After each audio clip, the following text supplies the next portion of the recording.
Welcome everyone to tonight's episode of Profound States. Tonight we have a very special guest. Her name is Fiona Harris.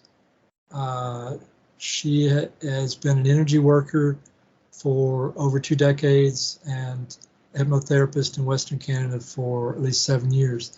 She specializes in past life and quantum regression. She has the ability to connect with the client's past selves in order to help heal current issues. She works with contactees, and she is one herself also. Welcome to tonight's show, Fiona Harris. Thank you. I'm happy to be here. Well, let's jump right into it. Before, sure. Let me give. That's really weird. I took your bio off the screen, and that light reflection was a lot. And now I need to change it again. So now we can jump into it. This should be a lot more light. Yes. Perfect. Yes, it is. Okay. So go ahead and let's see. I usually ask the same question for most people, and that is to go back to recall the very first strange or odd or weird or unusual experience they had in their life. I don't necessarily focus on ET contact. That's one of the most interesting topics, but it is a subset of the paranormal. So what was the very first odd thing that happened in your life of any kind? I don't know, as a really young child, 3 or 4, I was obsessed with the paranormal. Growing up in Calgary, Alberta in the early 70s with like a little tiny black and white TV, didn't really know a lot about that stuff. But as soon as I would hear anything, I would latch onto it and was like obsessed about trying to see something and never did, never had anything when I was super young. And then when I was, I think in grade 6, so maybe I was 11 years old, that's when a whole bunch of stuff happened. And I think the first thing that happened was my sister and I saw Sasquatch together in the middle of the city. So it was something very anomalous. It didn't make any sense. My grandfather was a partial witness. He didn't look out the window, but he heard it. And he was, he said he went into fight or flight. He was like, I couldn't look out the window, but I could tell there was something very large and very loud out there. And we were actually visiting here in Calgary, but living in Victoria, BC. So we went back to Victoria and I saw 2 ghosts within, less than a month of that. So it was like Sasquatch, ghost. So I've heard your Sasquatch story, but that doesn't mean you can't tell it again. You were on the porch with your sister? So it was the summertime. We were living in Victoria and we came back to Calgary to stay with my grandparents. They lived in a typical bungalow in the middle of the city. There was no forest anywhere nearby. It was all houses, like just big grid of houses. It was the middle of the night and we were going to bed late and we were in our bedroom upstairs with just a screen, like a screen window. And my sister heard it, we heard something very loud in the alley, like growling, roaring, so loud that I can't believe that the whole neighborhood didn't wake up. It wasn't trying to hide what it was. My sister was braver than me. She kind of stood up on the bed, looked out the window, jumped back onto the bed and just whispered, "It's a Sasquatch." And I was just like, no. So I stood up and I looked outside and what I saw, so it was standing, my grandpa had a carport and a couple of garbage cans. The Sasquatch, where it was standing, I could tell that it was taller than any man I've ever seen in my life. I would guess it was about 7 feet tall. I could tell it was male. I couldn't see genitalia, but I could just see the build. There was something masculine. Its arms were very, very long. It had longer kind of brown hair. The face, I would say it was ape-like, but I can't completely describe it anymore. It was tearing through the garbage. It was roaring. It was angry. Me and my sister took turns looking back and forth. I'd fall down and she'd go up and then only one person could be there at a time. We were kind of giggling maybe even starting to shriek a little bit. But we were also aware that it could have bounded across the lawn and been ripped through the screen in seconds. We didn't know if it was going to attack us or not. My grandpa woke up and heard it. So he was a hunter and an outdoorsman. He came into the room very, very angry. And he was like, get down on the bed. And we were like, Grandpa, it's a Sasquatch. And he was like, get down on the bed. And we were like, go look outside. And he wouldn't look. Probably 20 years later, he said to me, Fiona, I've always regretted not looking. He said, I could tell, from all my years of hunting and, living, out, just out on the land. He said he'd never heard anything that sounded like that in his life. And he said he was actually terrified to look outside. So middle of the city, like why weren't we seeing that, close to a forest? Whenever I hear accounts with Sasquatches, I don't think I've ever heard of anyone else seeing one in the middle of the city. I think it's rare. So. Well, here in Georgia, in I guess I about an hour north of here, maybe 2 hours north, somewhere hour to 2 hours north of here, there's the Blue Ridge Mountains, and there's a city called Blue Ridge, and they have a Sasquatch museum there. And my wife and I went through the museum, and when you walk into the museum, there's the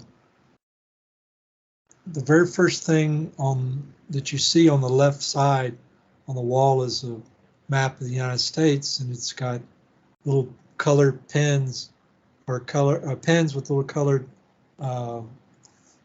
pieces of paper on each one with each pen, and there's something on the paper like a number or something. Anyway, you ask the people there, they say there's been 3,000 sightings here in the United States. But I was talking to person I interviewed, the oh God, I don't know why I can't remember his name off the top of my head. He's written 30 books, and anyway, if you went to my podcast page, you'll know who I'm talking about. Anyway, he said, no, that's not right. It's not 3,000 sightings in the United States. It's probably more like 30,000 sightings in the United States. And we had a long conversation about out-of-body stuff. Anyway, he said it's way beyond 3,000. It's probably 3,000. He was saying he thought it was 3,000 sightings per state in the United States. And so, anyway, the reason why I brought it up in reference to what you just said is because when I looked on the map, one of the things I noticed was near Atlanta, there was quite a few sightings around the city. And, there's a lot of trees in this area, even though it's very, mostly buildings, but there's a lot of trees in between the buildings. It's like a city within the forest kind of thing. And anyways, so what I'm saying is basically a confirmation of what you're saying, is they can be sighted very close to cities as well. Yeah, this was in the middle of a suburb kind of area, like very urban. Me and my sister, even at that young age, like the next day we were walking around and we were like, where is this thing? Like, is it crouching behind a fence or something? We felt like it was, even like without understanding maybe what I understand more now, we felt like it was multidimensional. Like, 11-year-old girl and a 10-year-old girl were like, it must like live in another plane of existence. Like we felt like there was no way this thing, with how loud it was, tore our garbage apart, tore the neighbor's garbage apart. How could no one else see this thing? It was loud, like it was roaring, like you've never heard anything so loud. How come no one else woke up? Calgary at that time, very few people had AC. So 99% of the houses had their bedroom windows open with a screen because it was so hot out. how come we're the only one? Like maybe other people did hear it. I don't know. But I thought it would be in the news. I thought there'd be sightings all over the place, and there never was. We looked for days. Well, a number of people have seen them fairly close, like, 20, 30 foot away, and they disappear right in front of their eyes, while they're looking at them. I've never heard that. Wow. Yeah, more than one. At least I know of one story like that, and I know there's also a photo I've seen where it's I don't know if it's either a doctored photo or it's the being in the photo is half present. It's like they're coming into this this realm or going out, one of the two. It's half there and half not there, like a ghost maybe. Yeah, yeah. So anyway, go on to your ghost stories. So my timeline of ghost stuff. After that, offhand, I don't think there was anything really. I went into puberty very much like typical teenage girl, like interested in music and meeting boys and all that. So I kind of let all of that go. And then when I was about 24 is when everything like really exploded. I was sitting in my bedroom with my boyfriend. I felt something tiny roll slowly down my head. And then I watched it fly away and disappear. And what it looked like, it wasn't a bug. It looked like a little tic tac. It was not, it wasn't shiny or bright. It was matte, but it was a white, small oval, like pill sized. I like looked up at the ceiling. I touched my head. I saw it disappear. And I heard a man's voice, like in my head, but not my thoughts. I heard a man's voice say, "It's time." And the second he said that, I was like, oh yeah, it is time. Like, oh, I have to be spiritual now. I don't know how to be spiritual, but I'm going to figure it out. Like this was probably, I don't know, like 83 or something, 84, or sorry, 93 or 94. I went down to the bookstore because there was like no internet yet, walked over to the book section, and there wasn't even a spirituality section at that time. There was like kind of like an occult section that was small. Looking through the books, looking for something, I didn't even know what it was, but I knew I had to start learning things. Kind of settled on like, oh, mediumship. Maybe I'm going to speak to the dead. And then somehow I ended up in energy healing. And that was exactly where I was meant to be.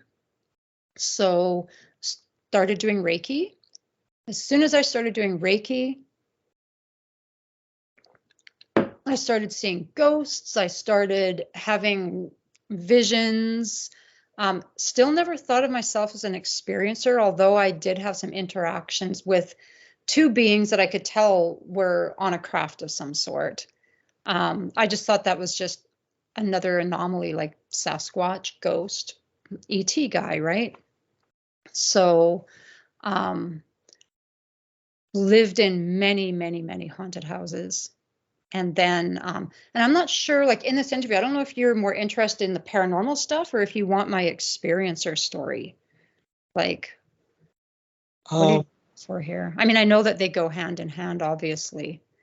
Well, Preston Dennett was the guy whose name I couldn't remember just a moment ago. But he's had Sasquatch stories too. And we talked, he and I talked about a lot of out-of-body stuff, but I'm not focused in a given area.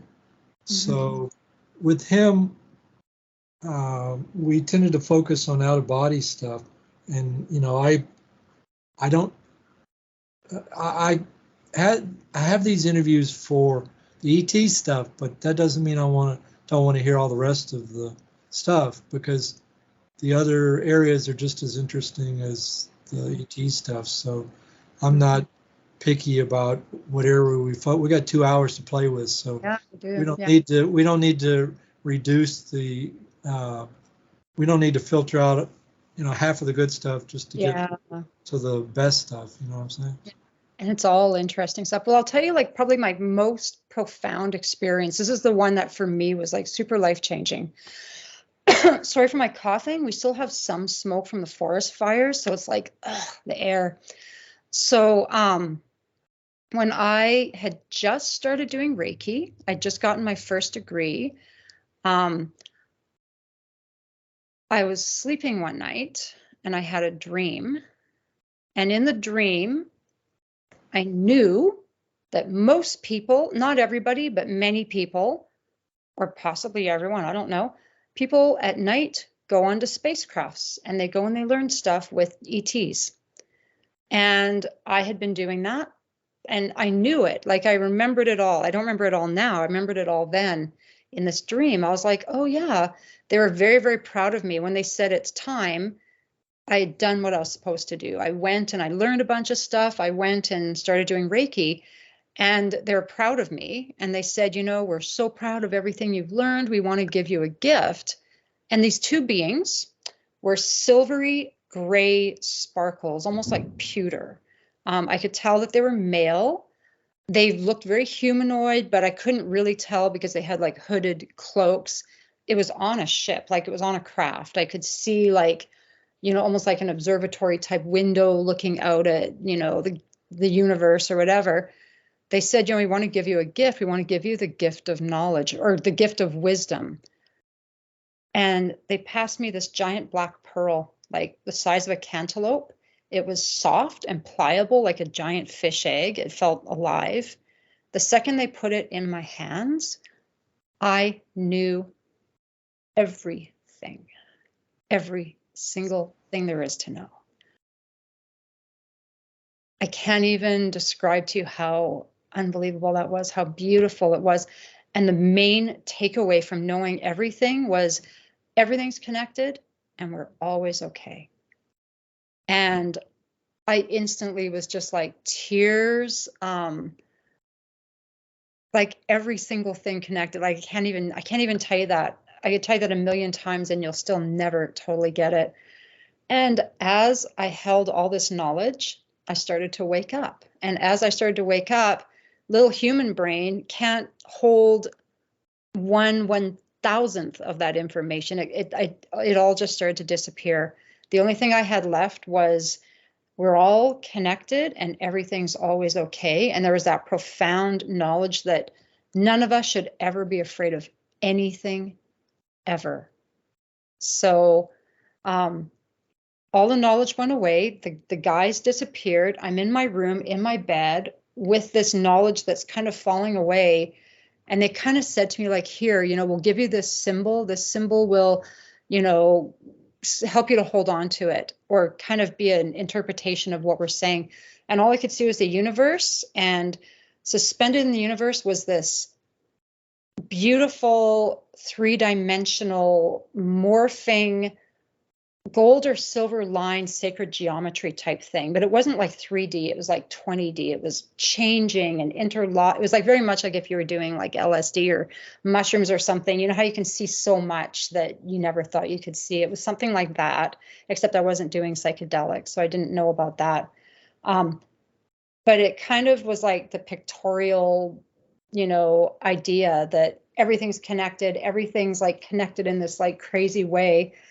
And I could hear outside my window, and I'm wide awake, I could hear what I described as angelic space music, an angelic space choir. It was almost like a high vibrational kind of electronic music with this beautiful like women's voices or angels' voices singing.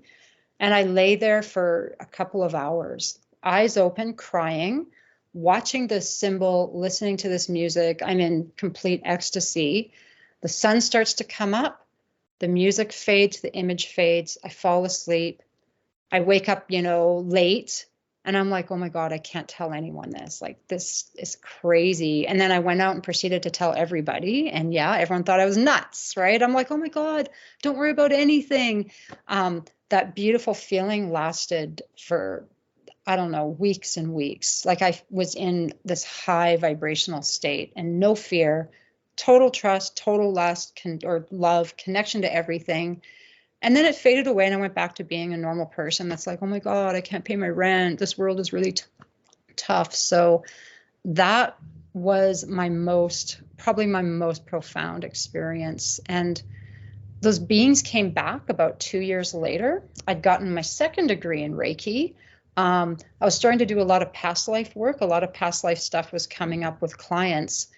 And I was doing Reiki on myself, very, very relaxed in my room. And all of a sudden, those beings came in. I couldn't physically see them in the room. It was in my head, but it was them in the room, the same guys. And they were like, "We're so proud of you again. We're going to raise your vibration." And I felt this like jolt of energy go through my body. And I was like lying there, like vibrating. I get up and I look in the mirror and my face is glowing. Like I was lit up. And for weeks, people would say, "Fiona, like, what's going on with you? Your face is glowing. Wow." So it definitely was something that other people could see. And I've never seen those guys again. I've never had a conscious interaction with them again. I could tell they were my teachers. Maybe they still are, but I haven't, had an interaction. So, and yet I didn't think I was an experiencer. So when you saw them in your dream, you think that was on the astral plane? Yeah. Yeah. I do think that was astral. And okay, so one, the fellow that I just mentioned a minute ago, what was his name? I just told Preston Dennett. Yeah, I forgot. So one of the things he and I talked about is he was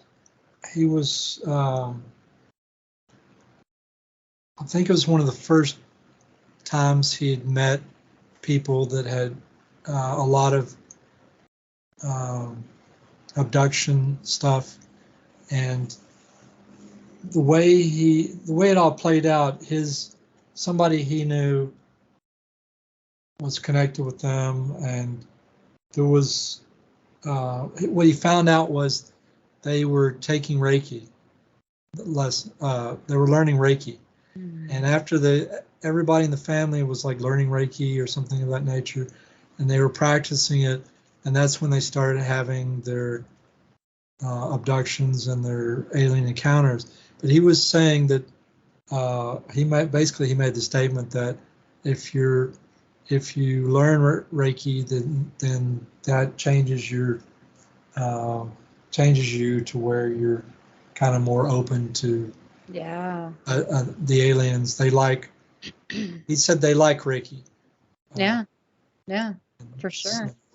I tell clients that all the time. If you want to become more psychic, you want to become more open, go take a Reiki course and start doing Reiki. One of the things when you're doing Reiki is you're channeling universal energy. You're taking that energy in. Like, it doesn't even have to be Reiki, but the act of consciously,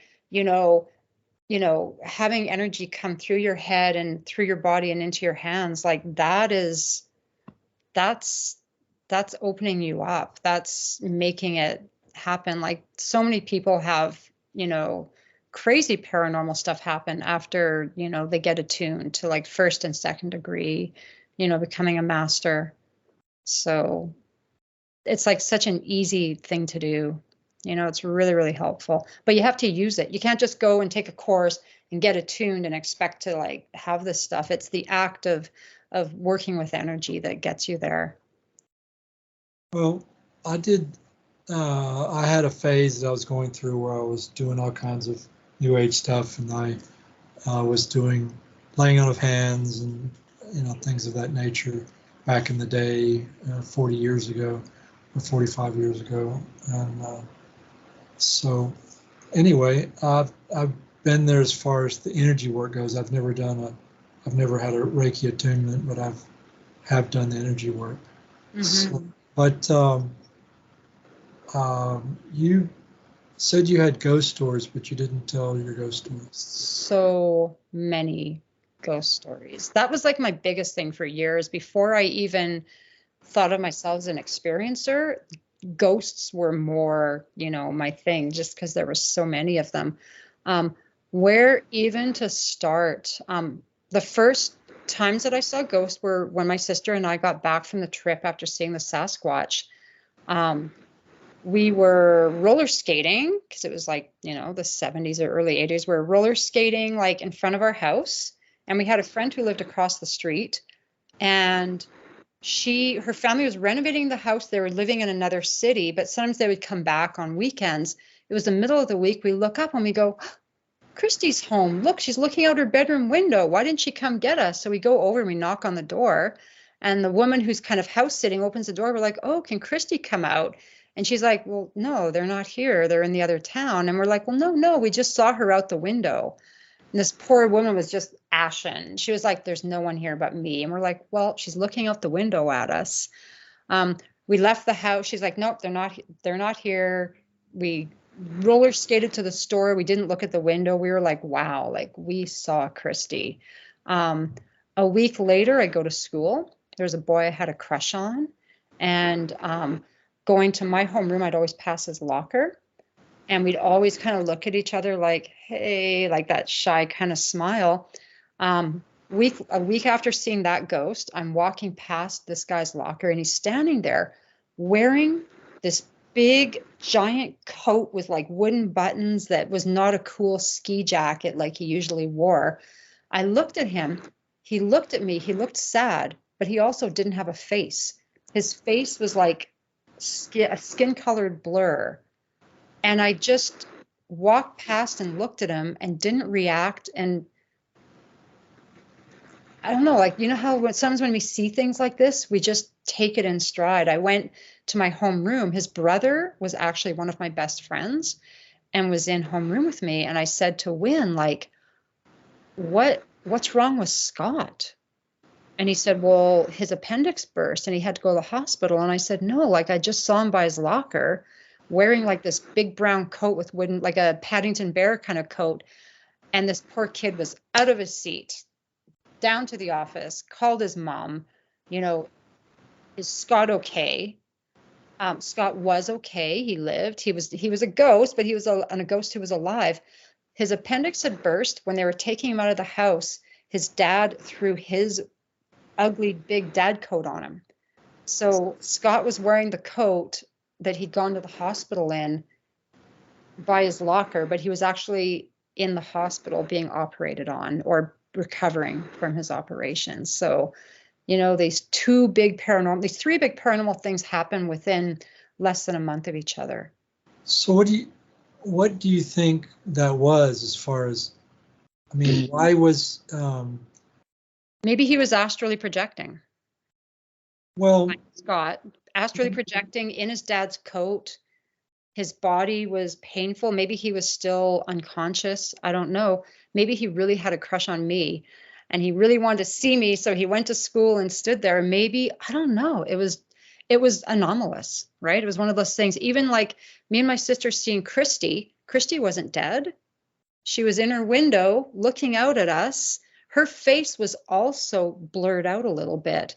And her hair was in a bun, which normally it wouldn't be in a bun, but we could still tell it was her. I basically saw the ghosts of two people that weren't dead, you know. I don't know why. My sister was with me for the first two things. She wasn't there for the other thing. Well, okay, so I was in my Pontiac Le Mans that I had when I was young. It was like the second or third car I ever had, and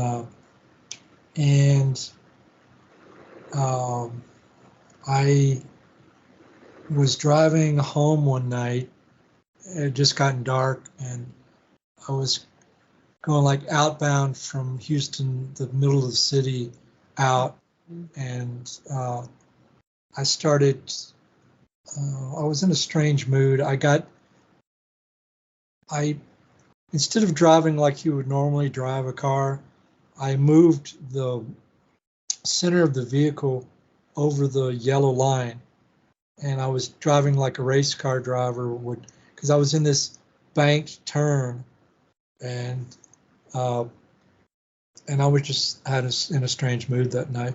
Anyway, there were no cars out, so I wasn't, feeling like I was being dangerous or anything. But as I went around this really, really, really long turn, and I couldn't see the apex of the other end of the turn.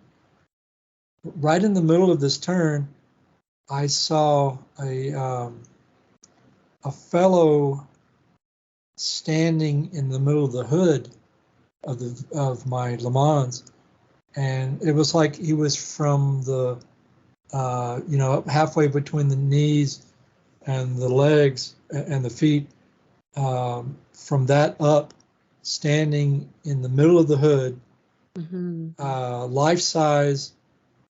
You couldn't see through him. He was not see-through. He was solid, but he was two-dimensional, not three-dimensional. And a lot of times psychic stuff is ghosts and so forth are two-dimensional, but they have no depth. It's like they're being projected on a screen. So that's what I was seeing, and I was seeing it as if I was in front of him, above his head, looking down on him, because I was seeing not only him, but I was seeing the yellow line, the intermittent yellow line going up to his right at like a 45-degree angle into the sky. So it's like I was just in front of his head, maybe 2 foot, and then slightly above him looking down. And that lasted for, I don't know, 2 or 3 seconds, 5 seconds, and then it disappeared. And I was like, why did I just see a guy walking down the middle of the street, right? And so I figured, well, I better, maybe there's a guy on the other end of this curve. Maybe he's walking down the middle of the street, so I better slow down and get over into my lane and be careful, so I don't hit a guy who might be in the middle of the street. So I did all that. When I came out of the apex of this corner, there was a guy standing in the middle of the street, and saw him, went past him. I missed him by like an inch, and if I hadn't gotten over, I would have hit him. And I don't know if it would have killed him or me or both of us, but I don't know what so I jammed on my brakes, pulled over off the side of the road, onto the side of the road, looked back, could see the guy standing there, and I got really scared and took off and did not go back to where he was. And I don't know if he was evil or what he was, but I was seeing an out-of-body entity of a living individual, which is a phenomenon that is well known in certain paranormal circles. So you're in both the cases that you're referring to. These are live images of somebody or live something, live forces of somebody who's alive in both cases. So, but we don't know if he was the guy in the coat. We don't know if he was he could have been out of body. Like he could have died when his appendix burst. He could have actually died in that moment, gotten out of his body, and you saw his life force visibly over where you were, sort of thing. There's any number of ways you can explain it. Like the timing, I think he'd already been operated on and was just asleep and recovering. And I think I don't think that they're operating on him at that moment and he died and went to his locker and happened to see me walking by. I think he probably was maybe, super not feeling good in his body and was out of his body. And maybe just like, oh, I'm going to go to school and see Fiona, right? I'm going to go look at her with no face. Just the fact they both had these rubbed out faces. It was just very, very weird. It didn't make sense. Well, he was probably just astral projecting. Yeah, exactly. And Christy, the girl we saw in the window, she was just at home in her little town, just watching TV. There was nothing going on with her. I don't know why we both saw her. So it wasn't just one of us imagining it. It was definitely me and my sister have seen a few ghosts together. Every once in a while we're together and something weird happens. And she's another person I think is an experiencer as well. I'll tell you oh God, I have 2 really crazy haunted houses. I think I want to tell you the scariest one just because it was so freaky. So my kids were 7 and 11. I had just broken up with my husband. I'd rented a basement suite. It was the basement suite of half a bungalow, very, very small, but very, very bright, had really good energy. It was a cute little starting out kind of place. It was the evening. My kids were in the living room watching TV. I was on my bed, just on my laptop or reading. And I look up, and out of my kids' room, going towards the living room, there's this black cloud, about the length of a person, but floating head up close to our kind of low ceiling, thick.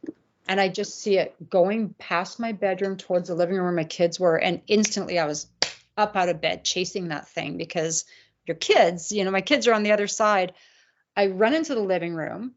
My one son is just like playing a video game, and he looks at me, and I'm like, where's Kiko? And my youngest son was in the bathroom, and I hear him scream, and he comes running out of the bathroom. He's like, oh my God, a ghost just came in the bathroom. So I saw the black thing go past my door. It went into the bathroom, and he was washing his hands, and it came behind him, and it was not a black smoky figure like what I saw. It was an old woman. He said she had yellowish hair, yellow teeth. Everything was just kind of old and gross. And she kind of looked at him and kind of went, for some reason. And he just screamed and ran through her, I guess, or turned around. She was gone, because he could just see her reflected in the mirror. That place was so haunted that if you turned the lights off in the house, you could see a crowd of ghosts. So I was already used to ghosts. I'd already had lots of experiences. I can't say that I was scared, but it was very, very unnerving. So what I would do when I went to bed is I would turn on every light on in the house, and then I would turn off my living room light, my kitchen light, the hallway light. I'd get into my bedroom, turn off the main light, get into bed. I would actually be totally ready. I'd close my eyes, and then I would turn off my lamp, and I would not open my eyes until it was daylight. Because if you opened your eyes, you could see the old lady. Everything was kind of like dark silhouettes. You could see an old lady with a little girl that kind of looked like a little Chinese girl, judging more by maybe her hair shape or something. A whole bunch of people behind them. I didn't hear things at that house. I saw a really weird thing that didn't make sense. I was sitting on my chair in the living room. My kids were at their dad's. I was just on my laptop, and I heard a loud sound on the chair beside me. And it was just a big, like, soft furnished chair. It sounded like someone dropped a very, very heavy brick onto the chair. And when I looked, I saw what looked like a creature, like a ferret, kind of like look at me and then hide underneath, like behind the little, like the arm of the chair. I have no idea what that was. It was like, and there was nothing there, of course. But it was so loud, like a creature that small couldn't even make that sound. It was like the size of a squirrel.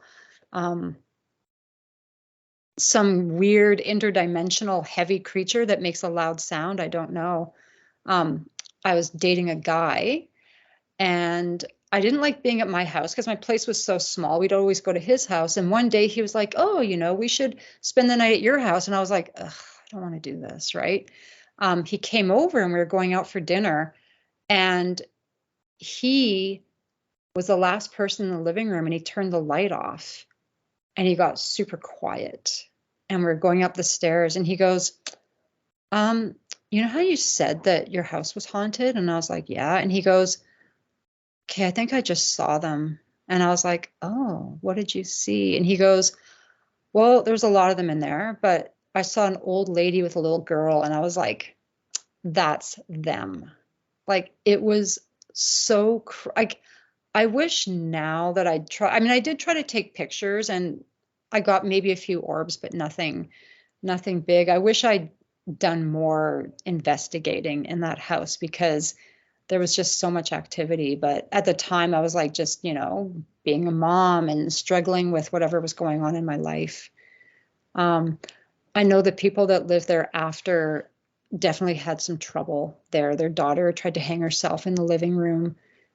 So there was, and I know the person that lived there before in that basement suite, I think he had drug and alcohol problems, and I think he had passed away possibly in the home. So when I would go to bed, one of the reasons I'd close my eyes and not open them was this guy was in the bedroom or standing in the doorway, just staring at me. And it was not mean. It was more like, what is this person like doing in my room? You could tell there's maybe a bit of confusion. So that was probably the place where I saw the most stuff. We had another house that we lived in when my oldest son was about 2. And I can't even say it was haunted. Like, I always call it the glitchy house because there were so many weird things around it. You know, we were really, really broke. We had this like toddler.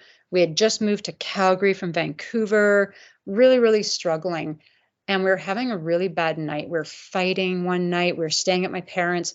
And I kind of like did the prayer to God, like, oh my God, please, if you exist, please help us. Like, this is really, really bad.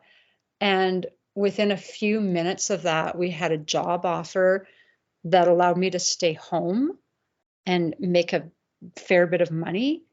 Within 2 days of that, we found this house to rent that was just beautiful in this amazing neighborhood. We move in the house. My husband's got a good job. I now have a good job. Everything felt so lucky and perfect. From the moment we stepped into that house, weird stuff happened. The first thing, it's kind of an embarrassing story to tell, but I'm an open book, so I'm going to tell it anyways. We were just moving into the house. All my relatives helped us move in, and we had a big barbecue. Everybody was outside, and I had to go to the bathroom. So I'm sitting on the toilet, and all of a sudden, the door swings open, and I'm like, oh my God, like I can't close the door. I'm like on the toilet, and I'm really nervous. I'm like, oh my God, is someone going to see me? You know, luckily no one did. I managed to like, you know, deal with the situation. The next day we were still moving, and we had like a second barbecue. My relatives were over again. Like, I have a big family, so if one person comes, everyone comes, and it's just chaos. I had to go to the bathroom again. I thought the first time maybe I didn't close the door properly. So I made sure it was closed and locked. I'm on the toilet, the door opens again, and I'm like, oh my God, something is messing with me. I told my sister the next day, and she said, Fiona, that happened to her partner as well. So he was saying, oh my God, Faye, like I was on the toilet and the door opened. I guess I didn't close it properly. It never, ever happened again, just those first 2 days. But we would go to bed, and instantly we'd hear someone walking around upstairs very, very loudly. My husband was Brazilian and very, very like, you know, scared of stuff like that. So he'd be like, Fiona, you get up and you go deal with that ghost out there. And I'd go out there, there'd be nobody there. I'd go back to bed. We'd hear it. It just sounded like someone very, very quickly walking. We got used to it after a while. My sister got her appendix out, and she stayed at our house for a few days to recuperate, and she slept on the living room couch. And I didn't really want to say anything to her about, you know, this person walking. So I didn't say a word. And she could hear someone walking, but she said, Fiona, they walked around and then they walked over to the couch and they were looking down at me. I didn't open my eyes. So she put her, you know, her headphones on. She had her cell phone in her hand, like ready to dial 911, like, you know, operator, like there's a ghost standing over me. You got to help me, right? Like, and she said she was just terrified. So she didn't stay at her house for very long just because it was so freaky to have something, you know, the presence of someone hovering over you like that.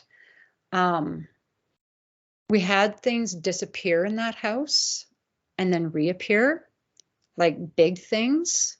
My kids had this little play school kind of like, it was like a little easel. So it had a chalkboard on one side and a whiteboard on the other. There was a little drawer that you put chalk in. And one day I looked in the drawer and it was full of broken chalk. It was like kind of like a graded kind of drawer. And I looked and thought, oh, I got to clean that thing, but I'll just wait till the summer and hose it off and like let it dry outside. The next day, that toy disappears. And it's like big-ish. It's kind of a big thing. I'm looking all over the house. The same day that that disappeared, I had a whole bottle of ketchup that disappeared. My medium saucepan that I used every day disappeared. And my son's hobby horse This like little wooden horse he had disappeared. We searched the house from top to bottom for all these items. My cousin's girlfriend came over and like helped us look. The next day, everything reappears. This chalkboard thing comes back. I open the drawer and it's spotless inside. It's dry as a bone and you couldn't take the drawer out. So it's one of those things, if you got water in it, it's going to have water for days. It's going to be hard to drain it out. It's dry, spotless, with 4 new chalks, the same exact colors as what had been there originally. Like it looked like the original chalk. I'm just looking at this going like, what kind of house is this? Like, what is happening in this place? Another day, my husband, where did he go? He went to work, and he'd always come back around 4 o'clock. I was trying to get my toddler to sleep, so I was kind of lying in bed with him, like, come on, go to sleep. And we hear my husband come home, and he's very specific. He's a whistler. We heard him come up the steps. We heard him open the door. We heard him whistling. He went into the kitchen. I could tell he was making coffee. He was banging out the coffee filter. You could hear all the sounds. And then I heard him start to fill the kettle as if he was making me tea, which he normally wouldn't do. And my son is like, Daddy, like, let's go see Daddy. I'm like, no, like, go to sleep. And then I'm like, why is he making me tea? Like, he must know that I'm in here with our son. Go in the kitchen, and he's not there. He's at work. He comes home like an hour and a half later, like he always does. A few months later, I had to go somewhere, and my husband took the day off from work. He's in bed, putting my son to sleep. Guess what happens? He hears me come home and go in the kitchen, and he said the same thing. He said, Fiona, it sounded like you. It was like it was your steps. It was the things that you do that I normally hear that sound like you. So there was something that was mimicking us. Another night, my son was crying in his room. I went up to go and tend to him. I started to pull his door open or push his door open, and I noticed he was on the other side pulling the door. So I kind of gently held the door so he didn't fall. And I saw him. It was him. It was his face. It was his height, but he was wearing a white nightgown, which is not how my toddler dressed. My toddler was wearing like a Spider-Man pajamas. The second I saw him in the white nightgown, the crying stopped. It disappeared. I could feel it. I could feel it pulling the door. So I was kind of doing this. I look and my son's asleep in bed. I go back to bed and my husband's like, oh, wow, he fell asleep fast. And I was like, yep, I'm not going to tell you what happened until tomorrow because you probably won't sleep. But it looked like my son. Trying to think what else happened in that house. Probably the last big thing. We actually had just bought our house and we were kind of getting ready to move. It was a nice, warm, sunny day. I just had a shower. I'm drying my hair. The fuse blew in the bathroom, which wasn't paranormal. That was something that happened. I went downstairs to flick it, and my son came with me. And we went into the laundry room, and he was at a point where he could talk a little bit, but he wasn't saying full sentences. He points to this dark part of the laundry room, and he goes, man. And I kind of looked, I'm like, oh, I don't see anything. And he goes, man, mad. I'm like, why, Mom? Why is that man mad? And he grabbed onto me and I took him upstairs. And as I went upstairs, this icy rush of ice cold air followed us up the stairs. And I ran out of the house, threw my kid in his stroller. My hair's half wet, probably partially uncombed. And I just went to the park with him. I've got to get away from this house. That was the only time that I was really, really freaked out. And the only time that there was an entity that seemed to, feel malevolent. I didn't pick up on it at all, but my son did. So the time that we were in that house, we made the best friends. We had the best parties. My relationship with my husband was the best it ever was. We made good money. We made enough money, that we were able in a year and a half to afford a down payment and buy a house. I wish that we'd stayed in that house because I feel like that house was some kind of positive energy charged kind of experience. Everything was so smooth in that house. You know, we moved and everything just became hard again, like regular life. But that year, that 2 years we were there were just magical. So I don't know what that was, you know? Well, oh, we're back to dark again. Hold on a second. What do you think? What would you say about that house? Well, I've lived in a number of haunted dwellings, so I could spend the whole show telling you strange stories, but I that think wouldn't be fun. I think we're lucky. I like that I've always lived in haunted houses. I think it's been fun. But have you ever had a house like it felt like that house had, like, I don't even want to say it had a personality. It was glitchy a lot. You could also hear like a baby crying in the house. You could also hear a woman in the kitchen who was angry and upset about something. But it never felt bad. I never really felt afraid except with the guy in the laundry room. I always felt so lucky and happy. I felt sure of myself in that house. I woke up every day like just feeling amazing, and my husband did as well. You know, it was a magic house. Like sometimes I drive, they've torn the house down now and they've put like an infill in or something. Sometimes I drive by there and I've been tempted to like knock on the person's door and just say, hey, how's your life in this house? Like, does this house feel cool to you? Like, you know, are you seeing weird things? Like, I don't know if it was the land. I don't know if my prayers in that moment, like I was in a lot of stress where I was just like, God, you got to give me a miracle. Like, I need help here. And I don't know if God was like, fine, I'm going to make your life awesome with this weird house. Like, I don't know what it was, but, you know, it was really Well, strange. when I was in Manassas, Virginia, I Mm-hmm. mean, we've lived in a lot of haunted dwellings, so I could spend a lot of time talking about them, but the only one that really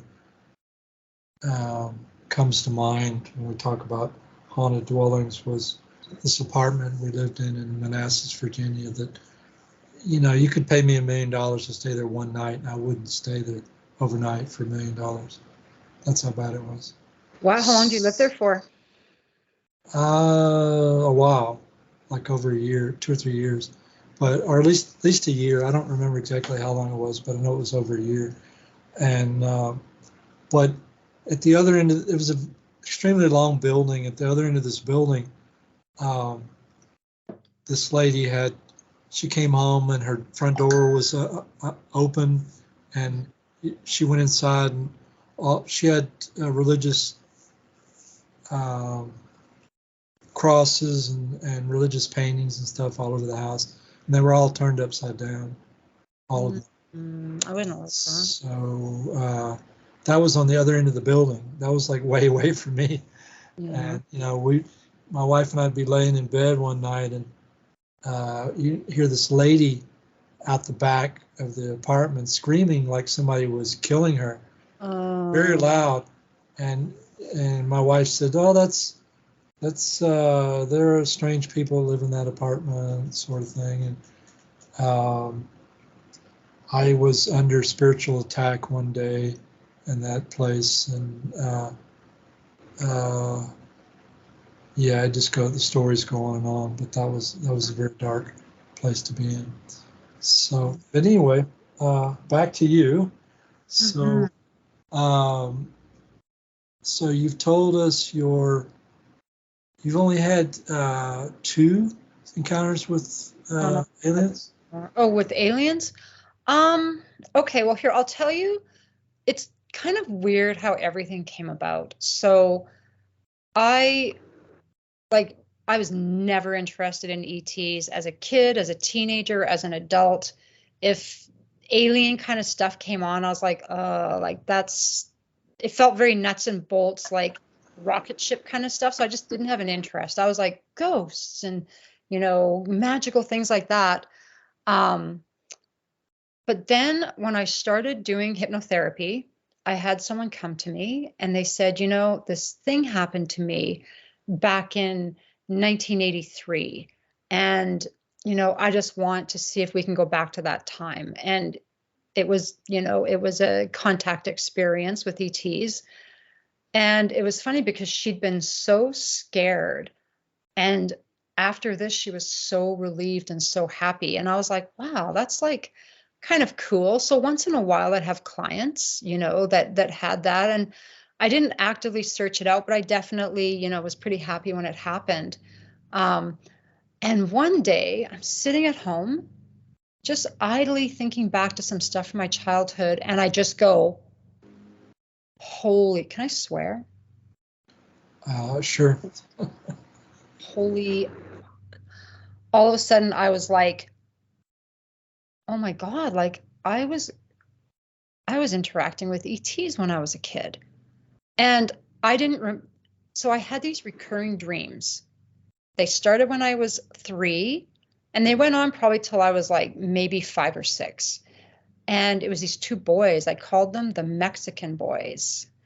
The reason I thought they were Mexican, because living here in Calgary in 1972, there weren't like a lot of Latinos here, but watching cartoons that might have a Mexican person, there was always a certain color they would color the skin, kind of a taupey, almost like, I don't know, a brownish, grayish color.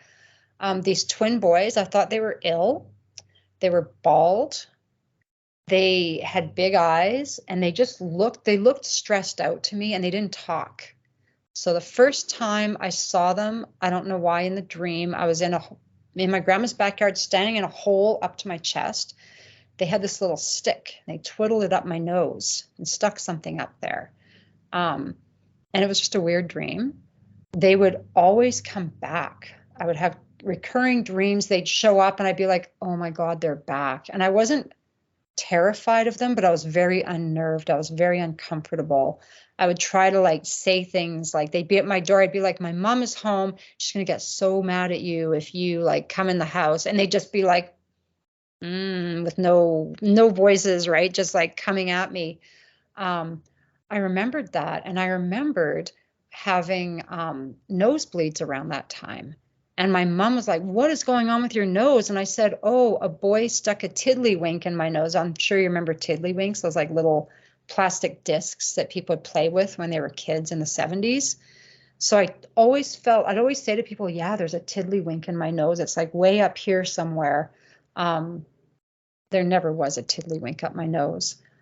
When I was in grade 6, right before we went on that trip to Calgary where I saw the Sasquatch, I had this dream that was so realistic and so like emotionally strong with me. And in the dream, again, I had been working with an ET, going on a craft and working with this ET person. I called him the Blue Man. He wasn't blue, but he had a blue tracksuit. I thought it was a blue tracksuit, but I think it was a blue uniform. Very, very tall. Again, like taller than most humans. Very, very pale, bald. Oh, sorry, I don't know why my phone is going off. Very, very pale. He looked roughed up, like he was an MMA fighter or a boxer. He was almost like had that punch look, like cauliflower ears. Very, very unattractive. To my 11-year-old young self, he was like this big, tall, creepy looking bald thing. I was so in love with this creature that no love has ever touched how I felt about him. Like, I loved him in a romantic way, in a spiritual way, in a sexual way, even though I wasn't sexual yet. I was just like, oh my God, like this is my person. And we were having to say goodbye. I'd been working with him and now I wasn't going to be working with him anymore. I don't know why. Maybe because I was going through puberty or it was time. And in this dream, we were allowed to say goodbye. And there was like this CIA looking guy with us, which at this age, I didn't know about Men in Black. I don't know if Men in Black were a part of the media yet, but the CIA guy was with us. And it was his job to kind of handle us and make sure, I don't know, that we didn't do something. I don't know. And in the dream, we were at a truck stop. I didn't know it was a truck stop. I knew it was like a breakfast cafe, but I could just see this giant, giant gravel parking lot. And I realized later it was that big so that rigs could park, right? We sat down in this place, and probably that was a dream, you know. There was no talk because he didn't talk. It was just psychic, and it was just feelings. And it was like, this is the last time we can ever, ever see each other again. And in the end of the dream, I walked out to the parking lot, and him and the CIA, FBI looking guy got in this dark, large car, and they drove away. And I just was like bereft, you know, I was just completely done. I woke up crying so hard. I told my mom I was sick. I was like, Mom, I'm so sick. I can't go to school. I stayed home in bed crying. I was depressed for weeks. It felt like, you know, I'd lost my soulmate. Never ever saw him again. Years, well, actually not years, like last year, the year before, I don't know if you know the artist David Huggins. He he's an ET experiencer, an older guy, and he has painted and documented all of his experiences, and his art is so weird and so cool. The first time I saw his art, it really freaked me out because he drew my guy, you know, tall, white, bald, this blue, the same shade, even the same shade of blue, this tracksuit, the insides of crafts that he has painted. I'm like, I know those crafts. He has mantid looking guys in the crafts, and I called them the bug man. Like it's like wherever David Huggins was going, I feel like I've been where he is, or I've interacted with the beings that he's interacted with. I felt like he was painting my experiences. So just so crazy. So I'm sitting in my living room like last year thinking about those kids that I called the Mexican boys. I'm thinking about the blue guy, and I'm thinking about those gray beings, and I'm like, oh my God, like I work with people that have these experiences and I believe them, but I never thought I was one of them, even though it was all staring me in the face. So I don't know what my contact is with them now. I don't have conscious memories. I don't wake up and go, oh yeah, I was on the ship last night. I do have nights that I call busy nights. And it'll be like I'll wake up in the morning and I'll just have a feeling that I was so busy. Like, come over here, go over there. We got to go over here. I can, you know, have a very faint feeling of beings maybe being in my room, or I've moved into their space and they're like making me get up and do stuff. And I'll be like, wow, it was a busy night last night. You know, I don't know what happened, but it was busy. So that's kind of the extent of like conscious memories that I have. I've done some regression work and recovered more memories of being on a craft as a little girl. I haven't really looked so much into what might be happening now, but more than likely I'm still, you know, doing the stuff, right? So what did Say the recovered memories of you being on the craft? Tell us about that. Okay, so I was doing regression work with Terry Lovelace, who's an experiencer, and he had just taken a hypnosis course. And I was like, Terry, like practice on me. Like, first of all, I regress so easily because I just do this all the time. So he regressed me, and this is such a weird story. I might start crying in the story just because like it gets emotional in some parts. Like I'm already like feeling a little bit emotional about it. So he said, you know, let's go back to the Mexican boys because it's so creepy. Like I want to know more about these guys. So what I do when I do hypnosis work with people, if we come to a traumatic experience, I'll help my client to come in and rescue their past self, whether it's their childhood self or a past life self, or, you know, let's go to a safe place. Let's address what's going on emotionally. Let's make that part feel safe. So in the regression, Terry was regressing me, but I also was like, I'm going to do this, Terry. I'm going to go here. So I went back to the time, and I was being sexually abused at the time by my stepdad. And my mom was very, and there was a lot of abuse happening in the house. So we have my stepdad sexually abusing me. I can't tell anybody. My mom is very, very distant, closed down. She's in trauma herself. Can't talk to her. These Mexican boys are coming and taking me on their ship and sticking things up my nose, and I can't tell anyone about that. So I'm looking at like my 4-year-old self, this little tiny girl. Her nervous system is so small. How is she dealing with all these like adult type people in her life that are dumping so much on her or not supporting her? I was crying so hard just at how she felt. So then I was like, okay, I got to help this girl. So this was just me knowing. I wasn't even remembering. It was more like just knowing that this was going on. So I rescue her, take her to my safe place. I'm comforting her. And all of a sudden she takes my hand and she wants to fly around this safe place, which was a garden. So I'm like, oh, Terry, me and my little girl, we're flying around the safe place. Oh, we're flying out. Oh, we're flying on a trajectory. We're flying and we're flying and we're in space. And I'm like, okay, this is happening. I'm in space. And we come to a ship, but you can't see the ship. The ship is the color of the universe, as if the universe was just hard. I can't explain. I'm not sure how I can explain that properly. It was like the ship was transparent and you could see the universe through it. Let's say it's kind of like that. And we come to an open kind of ledge. We're standing there. My little girl's still kind of floating beside me. I'm standing and I'm like, oh my God, this can't be happening. Like this, I knew that we were regressing, but I didn't think it was going to be me that had this experience. So we walk through what felt like almost like a bit of a force field. We walk inside a ship. The air is so thin. The air is like so thin and clear. I can't explain it. It felt very different from where we just were.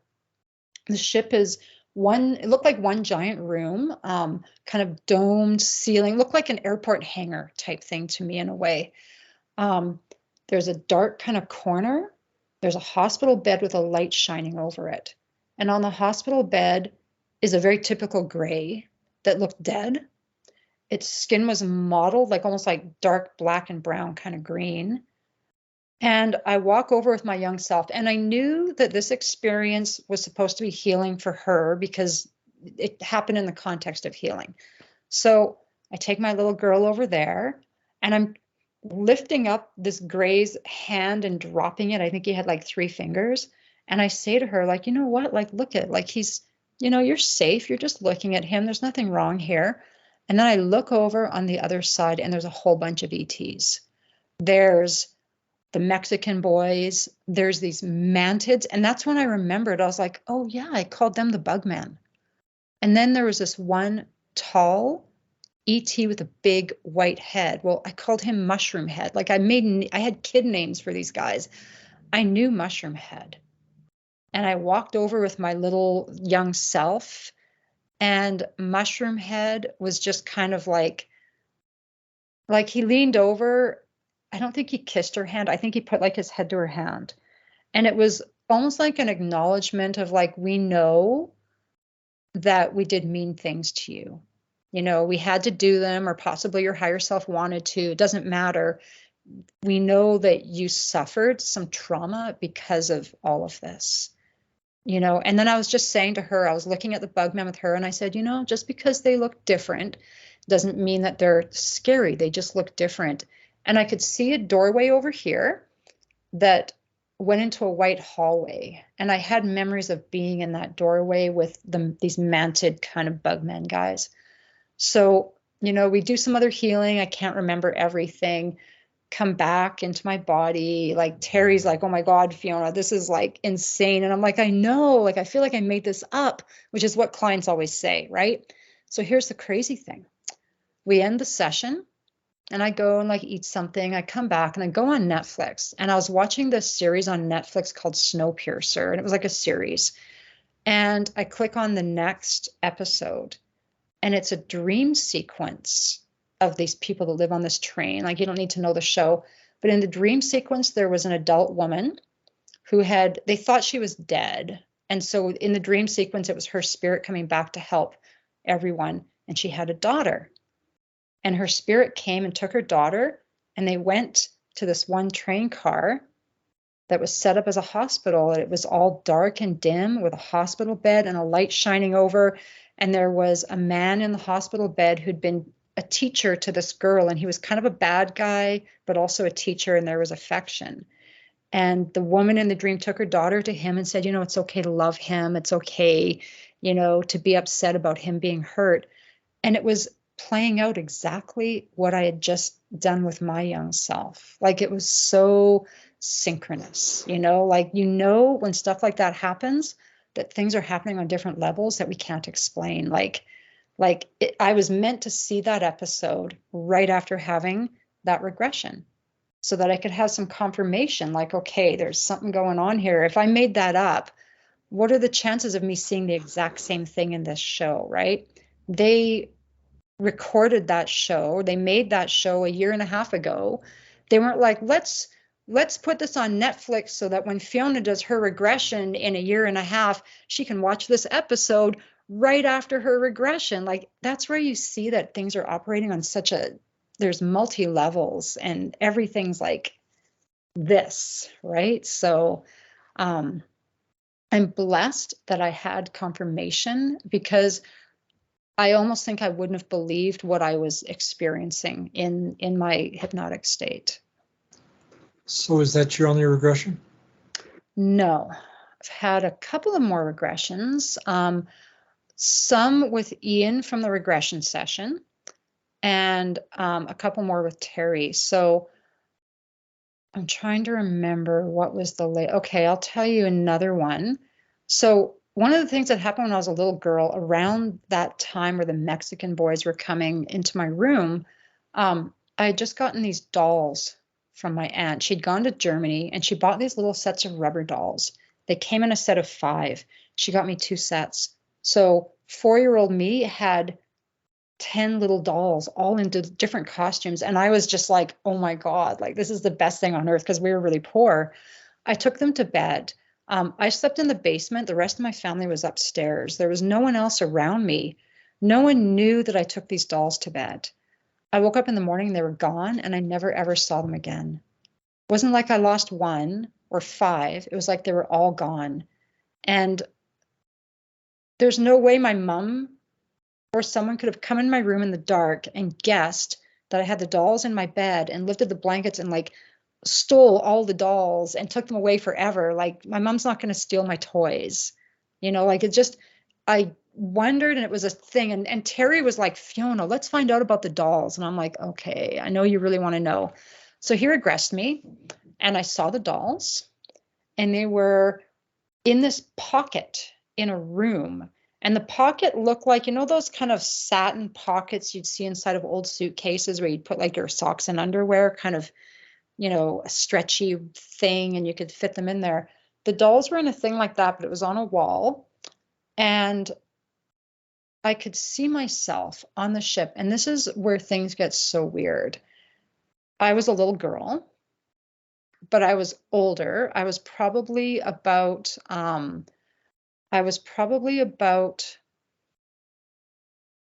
going to guess like maybe 8 or 9. And there was a play area on the ship, but all it was like the ETs didn't know how to make a proper play area. So they again had that big hangar area. The floor was like very, very thin gray carpeting over top of what felt like metal. And there was almost like a corral wall, like open, so you could like see the ceiling, but it was like gray walls. And then they just had random kids' toys, like a big wheel, a tricycle, like just like crappy toys. No colors, no pictures, no art, no soft places to sit. It was like, here, let's just throw some toys in here. And there's all these kids playing, and they were all hybrid looking kids. So they didn't look entirely human. They looked partially human. There was a little girl on a tricycle that was about 4 years old. And for some reason, I really liked this little girl. I thought she looked like Carrie from Little House on the Prairie. She kind of had like a big forehead, weird eyes, but I could also see myself, and I did not look human. Again, if you go back to David Huggins' art, if you go back to the female entities that he was dealing with, I looked like them. So my face was very white. My eyes were very almond shaped and kind of upturned. My hair was black. I was wearing like a little, almost like a little silvery gray pleated like dress or outfit. I had this necklace. It was a crescent moon that I think looked like it was made out of moonstone, like that kind of whitish kind of crystal or whatever. And I have no idea why I look this way. I've never ever said, oh, I'm a hybrid. I've never ever felt like I was part of a hybrid, kind of program. I've never had issues with my periods. I haven't had miscarriages, never had weird pregnancies, nothing. But on this ship, I looked like I wasn't human. And I don't pretend to understand everything, that I see, but I could tell that I was coming on the ship and playing with the kids, hanging out with them. I think that as an adult now, there's a possibility that I go on the ships and I take care of babies and toddlers, because I have multiple dreams, like probably 10 or 11 a year, where I'm taking care of really adorable, they don't look hybrid, they look human, really adorable babies and toddlers. And the affection I have for them is so strong and loving. And I'll wake up and I'll go, oh my God, I had a baby dream again. I love those dreams.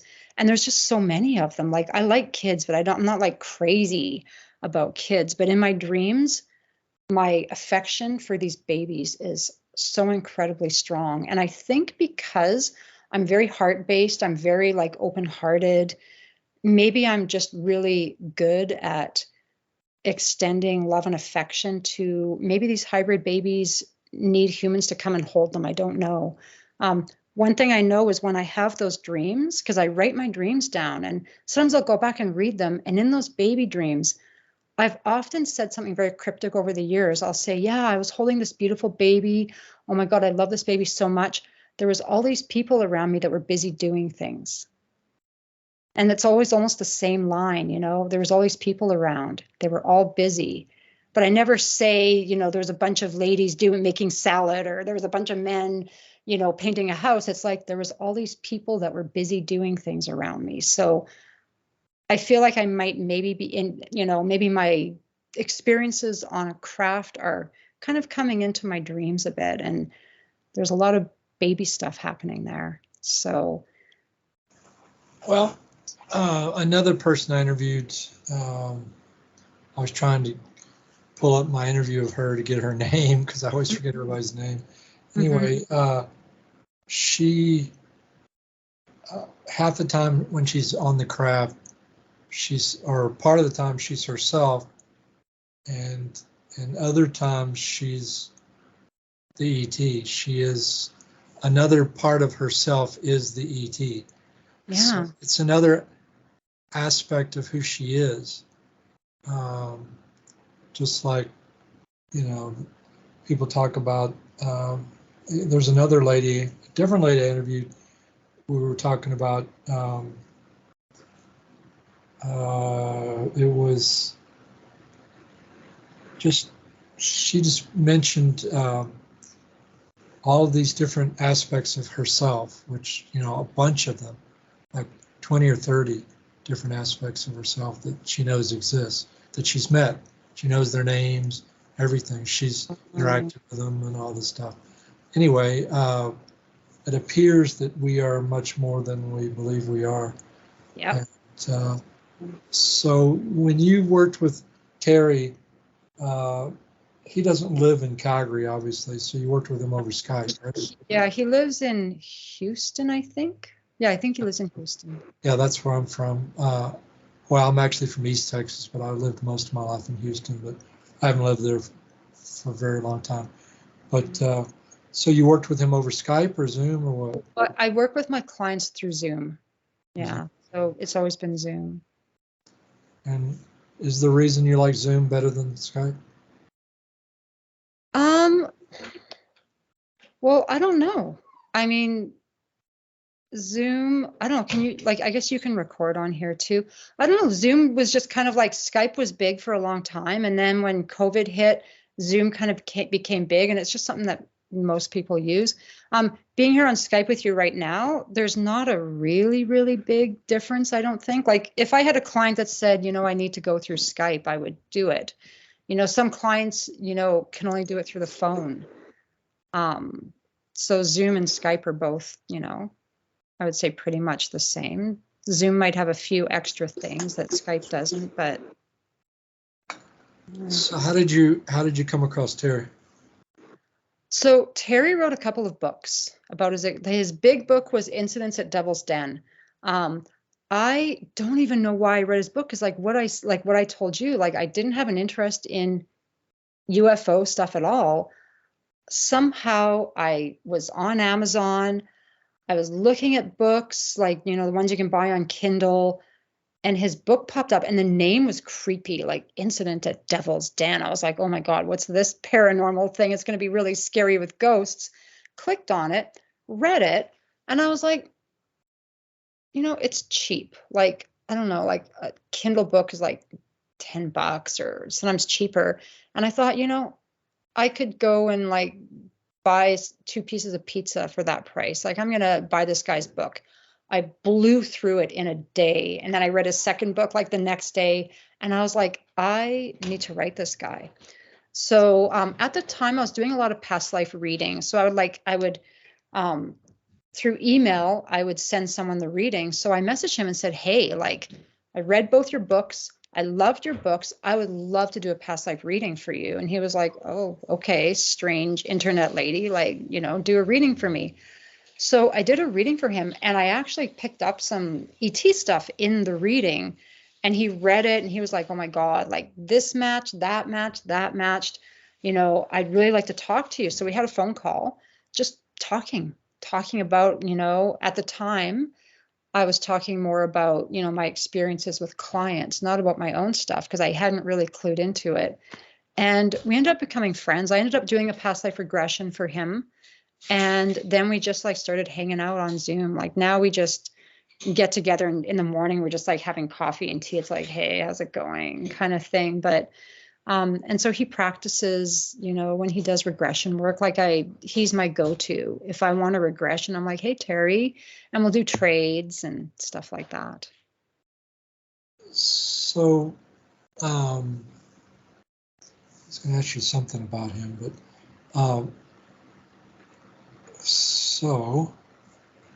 do you have any more ET or any kind of experiences you want to talk about? I have a really weird experience. And this is one that not a lot of people have had. And it's probably my kind of creepiest, scariest thing, one of them, actually, that's gone on through many years. So I have a doppelganger. And it really freaks me out because it's kind of got me in trouble over the years. So when I was in grade 10, and that was living here in Calgary, we moved back and forth a lot. Like we did a lot of moving. Grade 10, I was living in Calgary. It was 1982. I was very punk rock. Back then, there weren't a lot of punks. So I had like weird hair, weird clothes. We'd go downtown and hang out at this food fair and like look punk with each other and be like, oh, look at my new tape that I have. Look at my new haircut. Sundays, we'd often go to my grandma's for dinner. And my uncle was in his early 20s. So I was like 15. He was probably like 22 or something. And he comes up to me and he's like, Fiona, I want to talk to you. And I'm like, what? And I go up to him and he goes, that was that was really shitty what you were doing downtown yesterday. And I was like, I wasn't downtown yesterday. And he goes, yeah, you were. Like, you were at the Lancaster, which was the food fair where we hung out. He said, you were at the Lancaster with a bunch of other punk rock kids, and you were swearing at strangers as they walked by. And I was like, I would never. I'm like so nice. I would never swear at anyone, let alone a stranger. Like, that's not me. It wasn't my friends either. And then my uncle said, well, Fiona, like I said, I wasn't there, Bill. Like, I was not there. It wasn't me. He goes, Fiona, we were talking. You told me to F off. And I'm like, I would never do that. And then he described my clothes. He said, well, you're wearing that green jacket with the, the dead Kennedy's big symbol on the back. And I'm like, God, like that is my jacket. He went to the place where I hang out. He didn't know where I hung out. He definitely was talking to me because he's my uncle. Like our family's so close. Like I know he knows me like the back of my head. Like we know each other. And I kept saying to him, like, I wasn't there. I wasn't there. I even said to my mom, like, Mom, I didn't go downtown after school, did I? And she's like, no, I think you were home. And I'm like, Bill, I was home. I go home, I phone my friends and I go, hey, were you downtown yesterday? Yeah. Was there anyone downtown that looked like me? No, like the scene was very small at that time. Like everyone knew each other. I'm like, were there any people like swearing at people? And they're like, no, like, what are you talking about? And I couldn't account for this. My uncle just kind of was like, fine, like, let it go. I know what I saw. And I'm like, I know what I didn't do. So we move to Vancouver a year later. My mom comes home from work and she's like, what were you doing swearing on the bus yesterday? And I'm like, what the hell? I was not swearing on any bus. And her friend Liz, who again also knew me quite well, gets on her bus. She sees me at the back of the bus swearing at strangers. She goes up and says, Fiona, like your mother would be so disgusted with you. And I'm like, F off, blah, blah, blah, like saying awful things to her. And I'm like, Mom, I didn't do that. What bus was this? She tells me the bus. I'm like, I don't take that bus. I don't go on that bus. My mom's just like, my kid's a pathological liar. She's running. And then I'm questioning myself. I'm like, maybe I'm crazy. Maybe there's like, maybe I'm breaking off and I have like a mental health issue. But then I'm thinking, my friends in Calgary didn't see me there. Like they would have noticed if I did that. They would have told me. So a few weeks later, or that same year, maybe a few months later, a friend that I had in high school stopped talking to me. And I'm like, Les, like, why aren't you talking to me? And he goes, you know why? And I'm like, why? You smashed a tomato on my locker. And I'm like, why would I smash a tomato on your locker? I don't know, Fiona, you tell me. I watched you do it. I would never bring a tomato to school, let alone squish it on a locker. So these three things happen. I'm freaked out. I'm like, my God, like now I'm really thinking doppelganger because I knew what a doppelganger was. I'm like, I must have one. And what else is she doing? Is she going to break the law? Am I going to go to jail? Is she going to kill someone? Like, how will I even know? Right. So nothing again for years and years and years and years and years and years. Now I'm in my 40s, single, just started dating this guy. We'd been dating for about a month and a half. And he's like, I want to introduce you to my best friend. And I'm like, okay. And so I said, okay, when my kids get picked up by their dad on Friday, I'll meet you at this restaurant. So my kids get picked up. I jump in my car. I drive to his place, park in his parkade, come out of the parkade, and I text him and say, hey, I'm here just walking to the restaurant. It's like just half a block away. And he goes, where are you? And I said, just on the street by the parkade. He goes, stay there. So I kind of stop.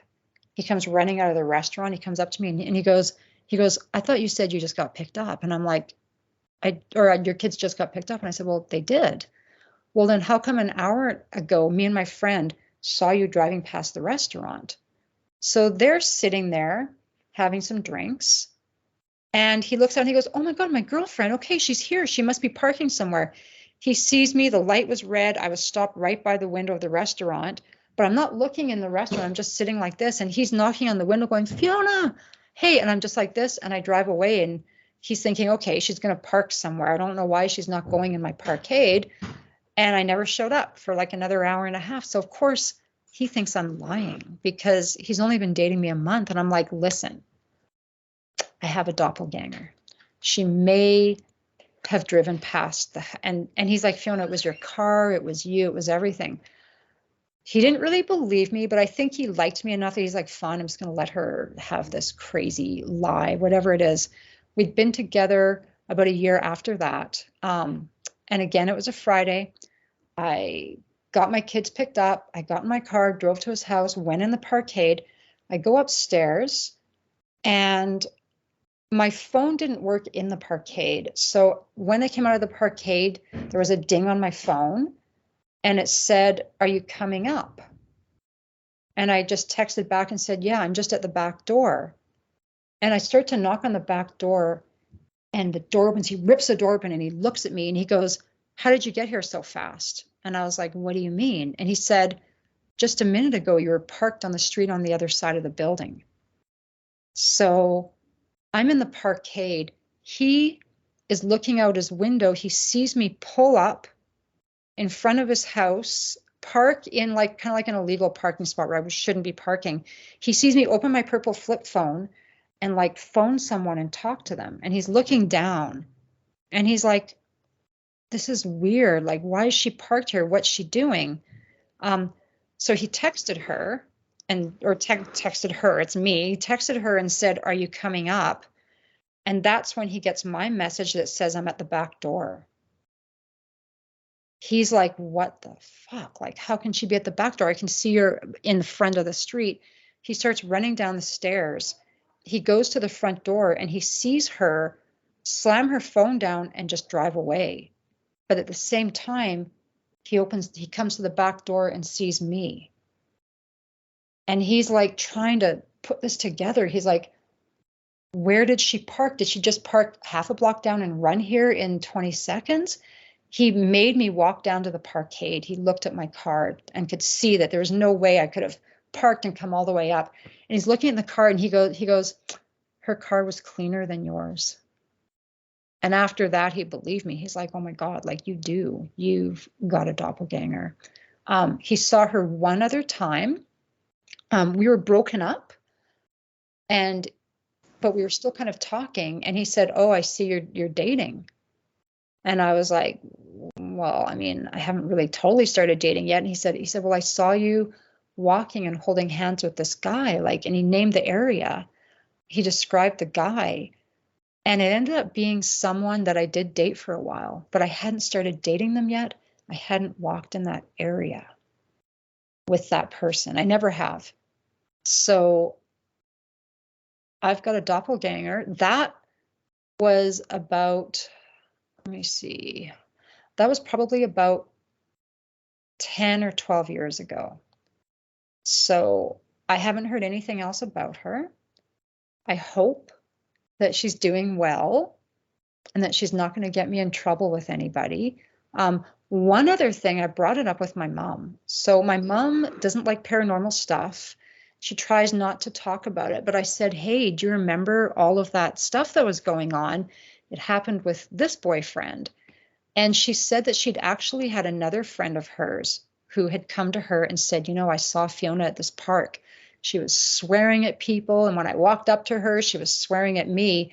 So there was at least one other time that she just didn't tell me about. Like, she just didn't, I guess she was like, "I don't know what to do about my daughter." So yeah, like that's another bizarre thing that I can't explain, like got a bit of a mean streak, or she did when she was a teenager. Now she seems to drive around in whatever car I'm driving in, but a cleaner version. But she had the same phone as me. I had a very weird phone and she had the same phone. My only thought about it is, so I'm a very nice person. I don't get mad ever or rarely. Maybe because I don't express my anger, maybe a part of me has split off and is living a parallel life where she's a bit more angry than I am. Like, I don't know, because she was swearing at people. And I was going through, like, I had a hard childhood. My childhood was very, very difficult. There was lots of bad things going on. But I would just like play the good girl and act like everything's fun. I'm just going to read a book. I'm just going to be like artistic. Maybe some part of me was like, "Fuck that, I'm going to swear at people." So again, like some kind of multidimensional parallel life that seems to bleed into my life. So yeah, that's I don't think I've ever heard of a doppelganger before. So the word doppelganger, it's German. It means double walker.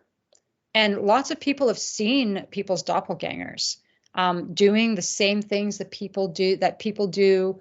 Um, someone will be like, I saw you in your car. I honked at you, but you didn't answer me. But then I got here and you're here wearing like totally different clothes. So it's something that happens. I've never heard of anyone having an experience similar to mine where she interacts in a mean way with people. I don't like feeling like I'm the only one. And I don't like that when you try to look up stuff about doppelgangers, there's very, very little that's known about it. I don't like not understanding it. Like I don't understand it. I don't know how that works. So you've worked with a lot of people like Terry Lovelace, and have you come up with any patterns where you understand? So many patterns. So many patterns. I I understand things and I have beliefs based upon my experiences with myself or with clients. I can't say that they're true. But to my best knowledge and belief, there's lots of people working with ETs. It's multidimensional. I feel like something big is coming. And I know people always say that, like, oh, the big thing's coming. Oh, it's coming next year. It's coming on July 25th. It's coming on December 15th. I don't feel like there's a date, but I feel very strongly like something big is happening. Like the gears are turning. I don't think there's going to be some giant cataclysmic thing. I think that many, many, many people are going to start waking up and suddenly going, oh my God, like I'm an ET or I've been on a ship or we're interacting with these beings. And I think it's going to get to a tipping point where there's just so many of us that you won't be able to refute it anymore. Just even like the whistleblower stuff, a couple of weeks ago with Dave Gretsch, and like that was like big, and yet it wasn't. Like it was big in the UFO community. Everyone's like, oh my God, it's happening. But then, like my mom doesn't talk about it. My stepdad doesn't seem to know about it. Other people are like, what are you talking about? And I'm like, it was in the news. Come on. And they're just like, I don't know. I don't. And I'm like, well, what do you think? Well, it's possible, but I don't know. I won't believe it until I see one land, in my front yard or whatever. I do believe that there's something big coming. So, are there any other ET, are there any other experiences of any kind that you'd like to mention? More, yeah. Huh? Yeah, okay, I'll tell you the other really, really scary thing that happened to me when I was about 18. So I lived in Vancouver. It was Expo 86. I was working at Baskin Robbins, like, doing ice cream. It was my day off from work, and me and my friend decided to go down to Kitsilano Beach and hang out in suntan. So we go to the beach, we suntan, we fall asleep, we get a little burned. She has to go to work. I have the evening off. So I walk along the beach, and there's like a little, kiosk thing where you could get like French fries and burgers. And I'm like, I'm going to have some French fries and a Coke. So I order it, I get my ticket, I'm sitting on this like cement, table and bench waiting, and I look across the street. So right along the ocean there is this road. It's windy, it's kind of dangerous. You don't want to cross this road because it's like going around like cliffy areas and stuff. There's no sidewalk on the other side, there's brush just going up. So I look across and I see this guy my age, like early 20s, late teens, somehow picking his way down the bluff. I look at his eyes, it's across the street, it's kind of far away. He's fixated on me. I instantly felt fight or flight. I felt like he was the devil, a demon, a murderer. every single thing bad in life itself all put into one thing. I felt like he was non-human. He was a native guy. At that point, like, 1986, a lot of guys had longer hair to here, very, very normal kind of cool style, like grunge. He had that kind of hair. He had jeans, a white t-shirt, Converse, a plaid long sleeve shirt. He's coming down this area that you shouldn't be going on. He crosses the street without even looking. He's grinning maliciously, eyes fixated on me, and I thought I was going to die. So he gets closer and closer. His eyes are completely black. So I don't know if you've ever heard of like BEKs, like black-eyed kids. That's like another, Sure, I've heard of it. Yeah. Yeah. It looks very, very fake. The guy that first wrote about that, his name was Brian Bethel, and he is a writer, and he wrote about his experience with two black-eyed kids. He wrote about it, I think, in 1989. So it was a few years after my experience. So I know that I didn't make this up based upon reading his account. A lot of people have told similar stories, and when I read them, I can tell who's lying and who's not. I can just tell in the way it's written. This guy didn't talk to me. He came grinning at me. He sat down on another bench across from me, and he was just grinning.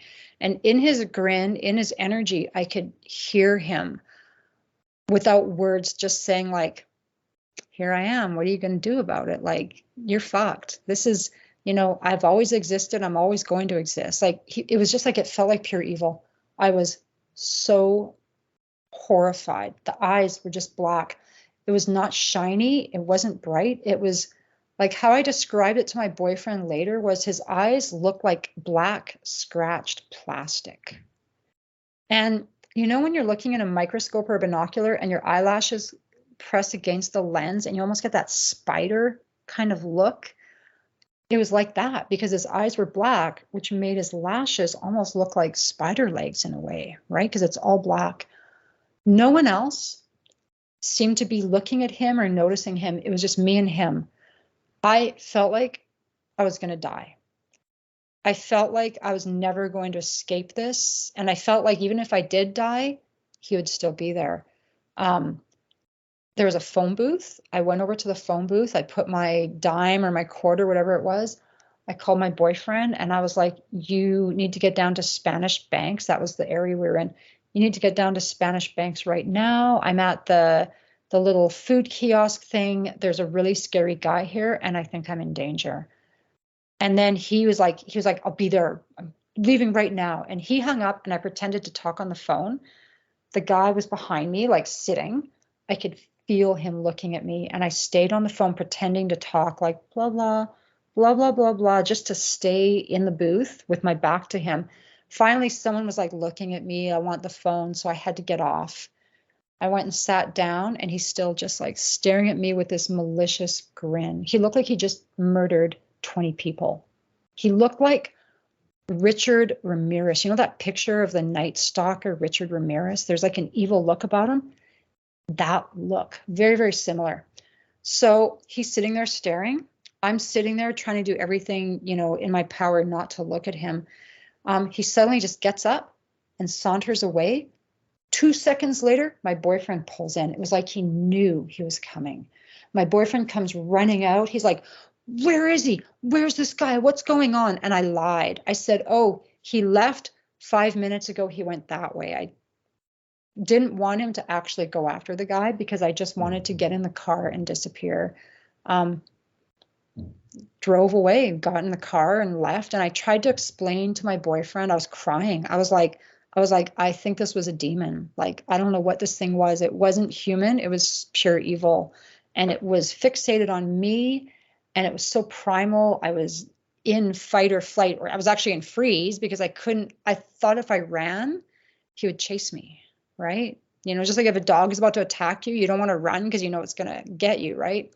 I didn't hear anything about anyone else having an experience like that until I read, Brian Bethel's experience, probably in 2012 or whatever. I read his story and I was like, wow, really, really similar.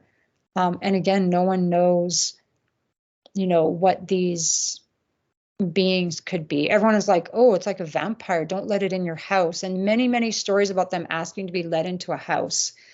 Brian Bethel's story was that he was in his car and these two kids wanted to get in his car and he knew that they were non-human and that it would be dangerous. This guy didn't talk to me or come up to me. He just stared at me, but it was the same thing. His eyes were completely black, like no white at all. And this was, people can be like, oh, it was weird contact lenses. Well, they didn't have contact lenses like that in 1986, But a funny thing, I was having a Zoom conversation with Terry and another experiencer. And we started talking about experiences that we've, like anomalies like you and I are talking about now. And the other experience, his name is Oak. He's on Reddit, and he's kind of like, he's someone that talks to a lot of experiencers. He said, oh, have you guys ever, had an experience with a non-human entity, just in the wild here in your world? And Terry was telling a story, and then I started telling the story of this black-eyed guy. And I thought about it, and I thought, why do I think he was evil? Maybe I put that on him. He didn't do anything evil. Maybe he was non-human, and I picked up on the fact that he was non-human, and it frightened me so much that I felt like, just how someone might see a gray and be like, oh my God, it's evil. It's going to attack the world. It's going to kill me. Maybe this thing wasn't a demon. Maybe it was a non-human entity. Well, it was a non-human entity for sure. Maybe it wasn't even bad. Maybe it was just like, hey, I'm here, so it was kind of interesting to reframe the experience. And maybe it was just me reacting in a frightened way, just like I'm scared of spiders, but spiders aren't evil. They're not out to get me, but I'm freaking scared of them, right? I might be scared of a dog. If I was walking home in the middle of the night and I saw a pit bull standing alone in the street, I'm going to be scared and I'm going to think it's dangerous, right? So it might not have been evil. It might have just been, whatever. So I had a rather long experience where I was taken out of a jail cell, driven to a facility that was like a jail facility, and there was nobody in it. It was empty, and I spent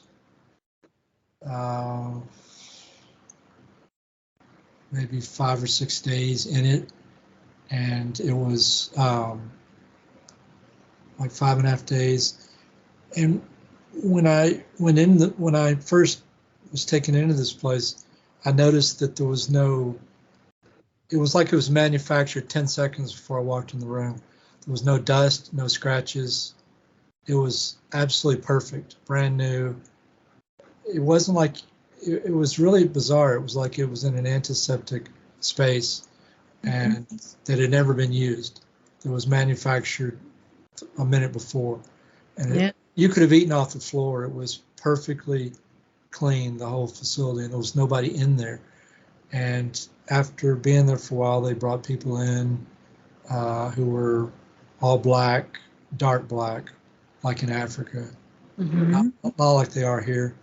And I had this mind control thing that I went through, and I won't go through the experience here. It's far too long to go through in this context. I really want to know. Anyway, after the 5.5 days were over, they pulled me out of this place and they took me all the way across town to another place. This was all in Portland. That was an insane asylum. And they put me in there for 72 hours to observe me. And I knew that I couldn't, because of all the really, really, really, really weird things that happened to me in that jail, I couldn't talk about any of that stuff because it was too it makes aliens sound like everyday stuff. It's so strange. Yeah. Anyway, I couldn't talk about any of that stuff in this asylum because they wouldn't have let me out if I'd spoken anything about this stuff. But I got into attaching spirits and the things that bother me. And but anyway, when I was in this insane asylum for 72 hours, the very last thing I experienced while I was in this asylum was I was in this room where these kids were. There was like, I don't know, 7 or 8 of them, and they were children. They weren't in the general population with the rest of the insane people. These kids were fully insane, not partially or, acting crazy, but, actually fully and completely insane. Okay. And they were all children, like 8 years of age, 9, 10, something like that. Anyway, there was like 7 or 8 of them in this room, and they each wanted to have an adult standing next to them. And they were teaching them these little game things. And while I was in this room with them, my mind slowed down. The forces that were in them, causing them to be insane, the dark forces that were causing all that, were influencing me. While they had me go through this little game thing where you do this, that, some this little exercise, and I could feel my brain just slowing down where I could almost not think at all. But the only reason I brought all this up was because of what you said about the fellow with the black eyes, because when I was in this room with these completely insane children, I looked in their eyes, and the whole time I was in this room, I never could see their eyes at all. There was something there. You couldn't see the eyeball. You couldn't see anything like it would normally be eyes in a human. Was it shadowed completely, or was it just like this, the white part was gone? Well, I can't really describe it because I don't remember exactly what I was seeing. I just remember I couldn't see their eyes. The ball itself wasn't there. It was just something else instead. Mm-hmm. It wasn't black, and it wasn't all white, and it was just something else that was not their eyes. And they were all the same way, and I, to this day, don't know why. I don't know if I was seeing their astral body and their eyes were just normal, but I was seeing, I've been in almost half a dozen experiences where I was seeing people's, after I'd done the ayahuasca, I went over to Peru, did the ayahuasca several times, and it opened me up psychically like you're opening a can of tuna. And I was open psychically for a couple of years. And during that time, I was in half a dozen experiences where I was seeing people's, instead of seeing their normal physical self, I was seeing their astral, I don't know if it's their astral, causal, mental body. I don't know what it was. It looked like their physical body to me. I couldn't tell the difference. But there were certain people, their eyes were jumping around, and their eyes were all jumping around really fast. And I knew the people that had that symptom had attaching spirits like I have. But anyway. That makes so much sense to me. Yeah. Yeah, there was someone in my life years ago who their eyes, like I swear their eyes were like going back and forth so quickly. And I definitely felt like they had, definitely some dark energetic attachments of some sort. Wasn't my place to fix them, and I wasn't able to, but or to help them. But I remember like just feeling like really, there's definitely like an otherworldly feeling around that where you're like, wow, like I'm really, I can see there's something going on. Okay, I just need to ask you, because you can't just like tell a story like that and just like not give like who put you in the jail? What jail? Like who are these people? What was what city or country was this? Okay, so the jail was in Portland. Oh, well, okay, now let's see. Okay. That was all. Yeah, it was in Portland. I keep saying it was in Portland, Oregon, but it was in Manassas, Virginia. I have to think about it because I was in jail in Portland, Oregon, and I met my jail mate. Well, I've had all kinds of strange experiences in jails, but one of the people when I was young, there was a girl I knew that I'd go over to her place and we'd use Robert Monroe's tapes to try to get out of our bodies. She could see the attaching spirit that sits on my head. And when I was in jail in Portland, Oregon, there was a fellow I was with who he also had his own attaching spirits. He's had them for like 4 lifetimes. He'll die in a life. He'll go into the light, and they can't go into the light. They'll just hang out in the astral plane. And when he comes back to take another body, they attach to him just before he takes another body. So they've been with him. He was an exorcist like 4 or 5 lifetimes ago. And every time he takes a body in a new life, they get into him before he takes that body. So anyway, I met him, and he could see my attaching spirits, the one that sits on my back. And anyway, as far as the experience being in the jail with the mind control stuff, that I got in the jail because of a issue with my wife, just a domestic violence type of issue. And my wife has her own, she played with a Ouija board on her 14th birthday all day one day. She has a whole legion inside of her. And, so I talked to one of those spirits, and I asked it, is this the higher self? It said no. I said, is this the conscious mind? It said no. I said, is this the subconscious mind? It said no. I said, who are you? And it gave silence. It didn't give a response. And I said, how many of there are you? He said, we are legion. And, so that's my wife, and I've had some experiences with her that were where she got mostly possessed. Not, I wouldn't call it fully possessed because I'd say 90%, possessed. And I almost went to jail for a couple of years because of that, because I confined her to a space, and you can't do that.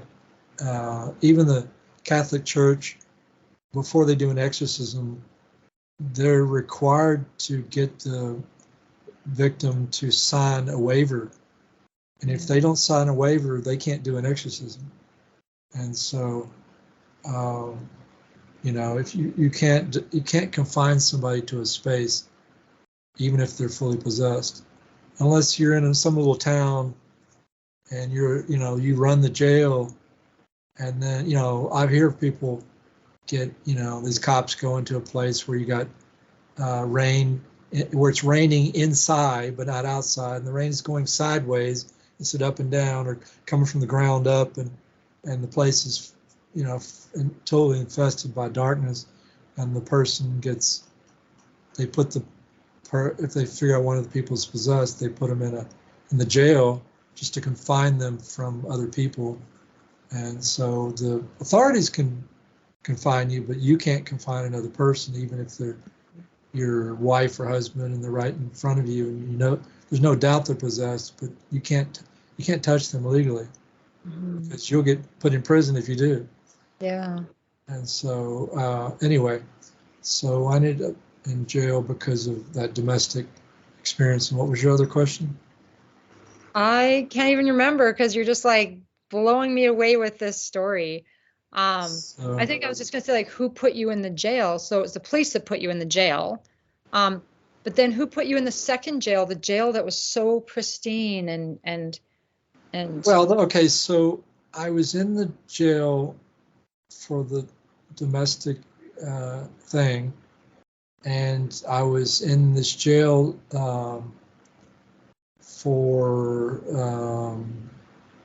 they processed me from the holding tank into the actual jail, and and I'm in a cell by myself until like 2 or 3 in the morning.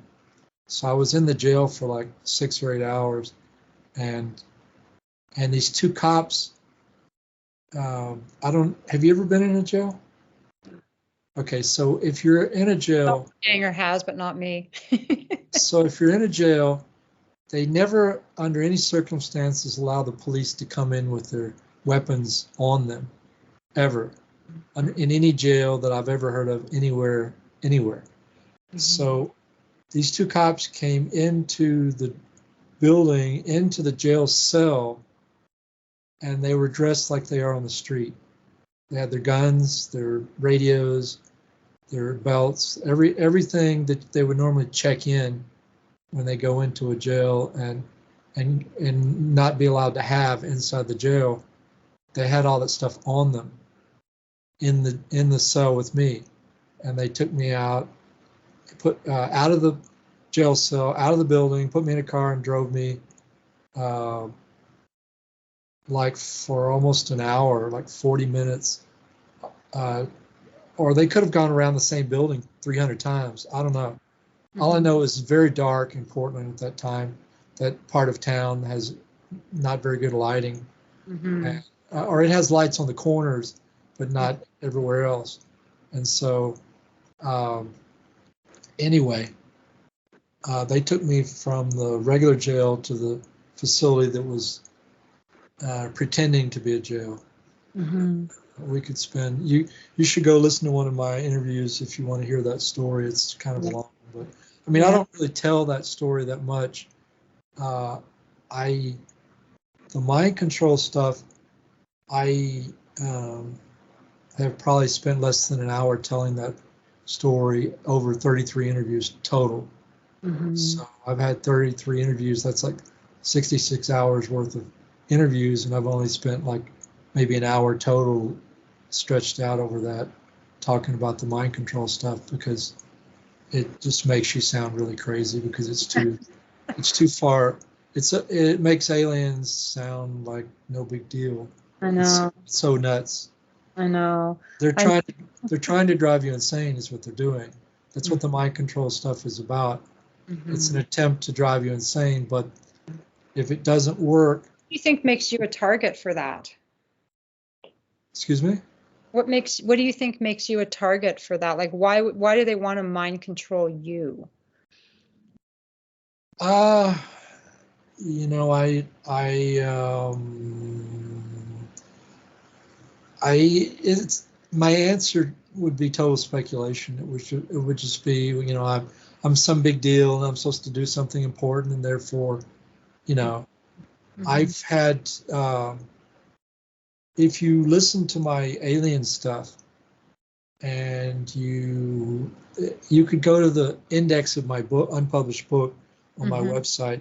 There's a paragraph at the top of that index, and it basically says I was going on to NASA base on Cape Canaveral base in Florida before the first space shuttle launch, and I had the strong feeling I'd parked my motorcycle, I'd gotten in a car, and I was Woody station wagon with his family, and I had the urge to tell them about my first close encounter, which lasted like well over an hour, probably a couple hour long encounter, and it takes like an hour to tell that story, and so I'm telling this story to this family while traveling on Cape Canaveral base in Florida before the first space shuttle launch, and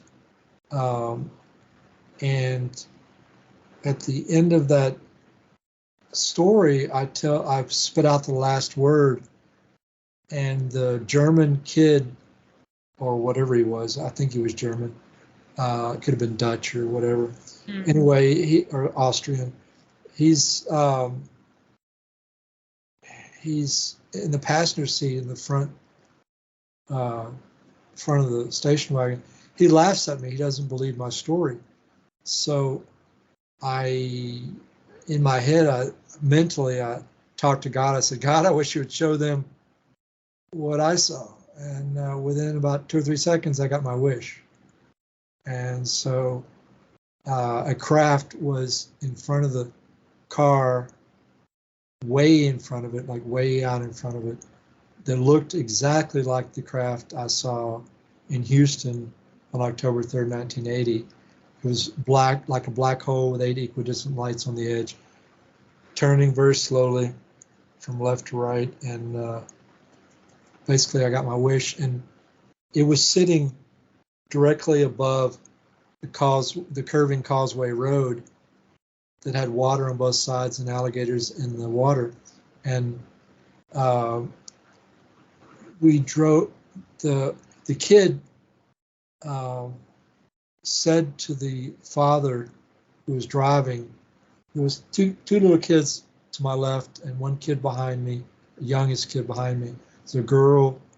The oldest kid was a young girl, and then a boy that was younger than her, and then the youngest behind me, and the mother was at home.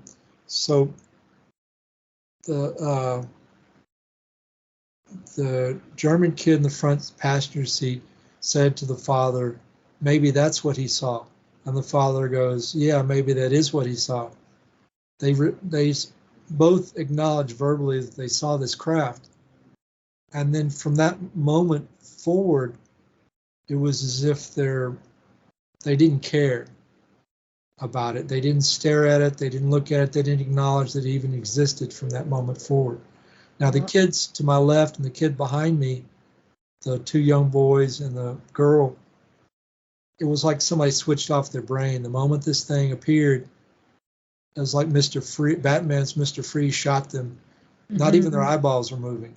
They were absolutely frozen the whole time this thing was there. And we drove under it. It was sitting maybe 30 foot off the ground, directly over the road. It was bigger than the road, and maybe twice the size of the road. And when we went under it, I stuck the top of my head against the window and looked up, because the window was curving out from the car. And I looked up and I could see the edge of it turning while we were under it. And we drove past it, and I looked back and I'm checking it out as we're driving away from it. The kids are all frozen. The adults are still animated, but they're not looking back. They no longer care that it. Excuse me. They never, after they spoke about it once each, they never at that point gave it a care and looked at it or anything. I'm the only one looking at this thing, and we kept driving around all these cars were driving under this thing, and nobody in any of these cars stopped. Not one car stopped. So all these NASA scientists and their families were the only ones allowed on base that day. Their brains were all influenced too, so they didn't care about it either. Why were you allowed on base? What's that? Why were you allowed on base? Well, my father once drove a pre-production experimental Corvette. The very first Corvette, the first year was a metal car, but the second year was the first fiberglass year of the Corvette. It was a white car. They only had one color. It had shiny steel things across over the headlights. My father would drive this thing around before the first production copy of the Corvette was ever put on the road. He was driving this thing around. Cops would stop and give him tickets even though he wasn't speeding, because they wanted to see the car, because they couldn't figure out what this car was, because they weren't even advertising it at the time. And so I remembered that, and I thought, well, what I need to do is buy a vehicle that will get me on base. And so I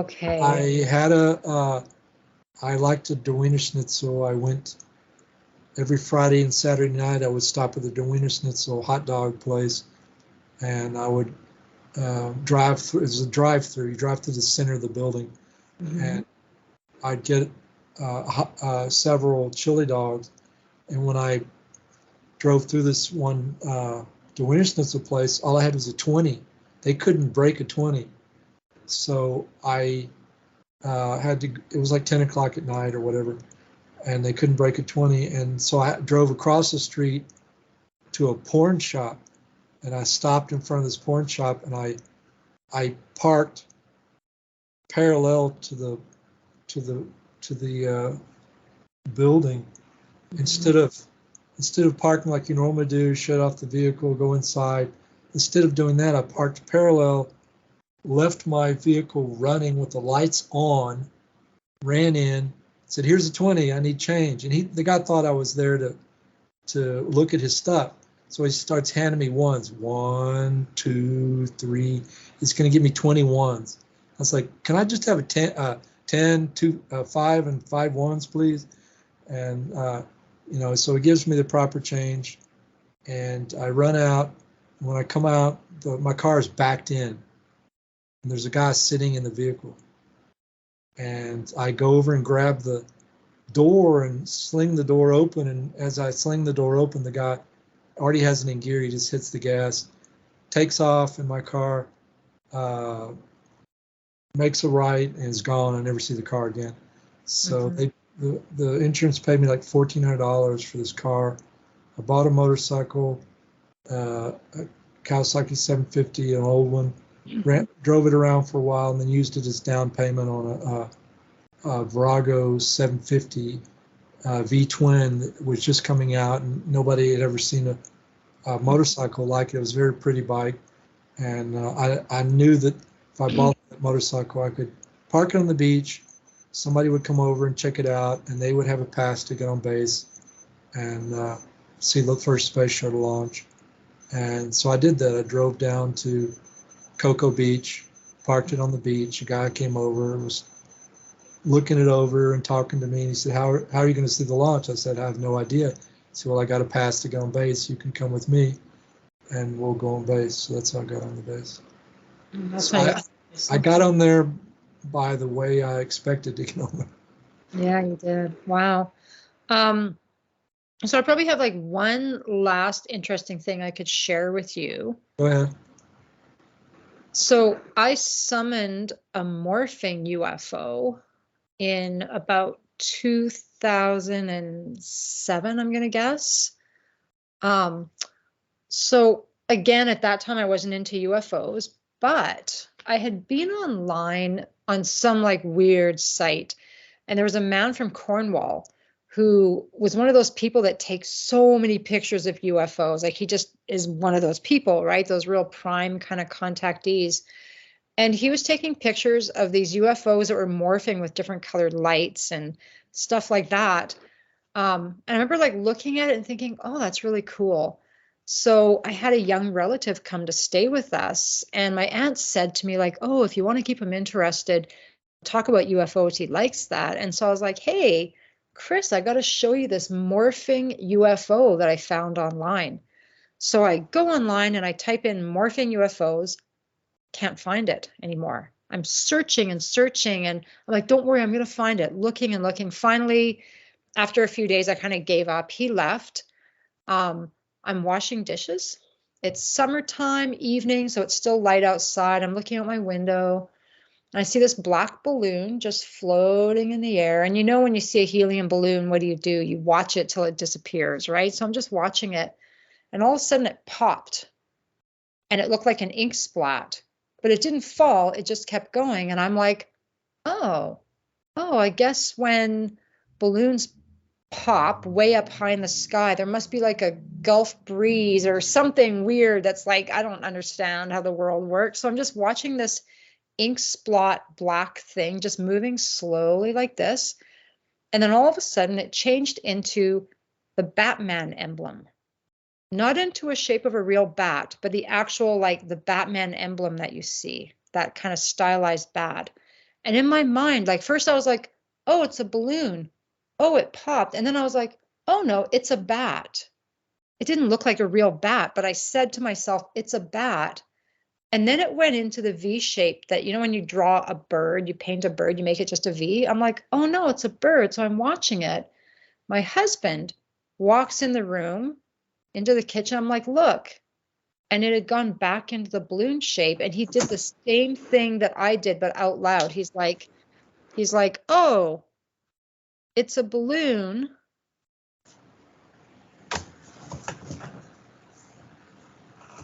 Go ahead. Okay. He's like, oh, it's a balloon. It's a bat. It's a bird.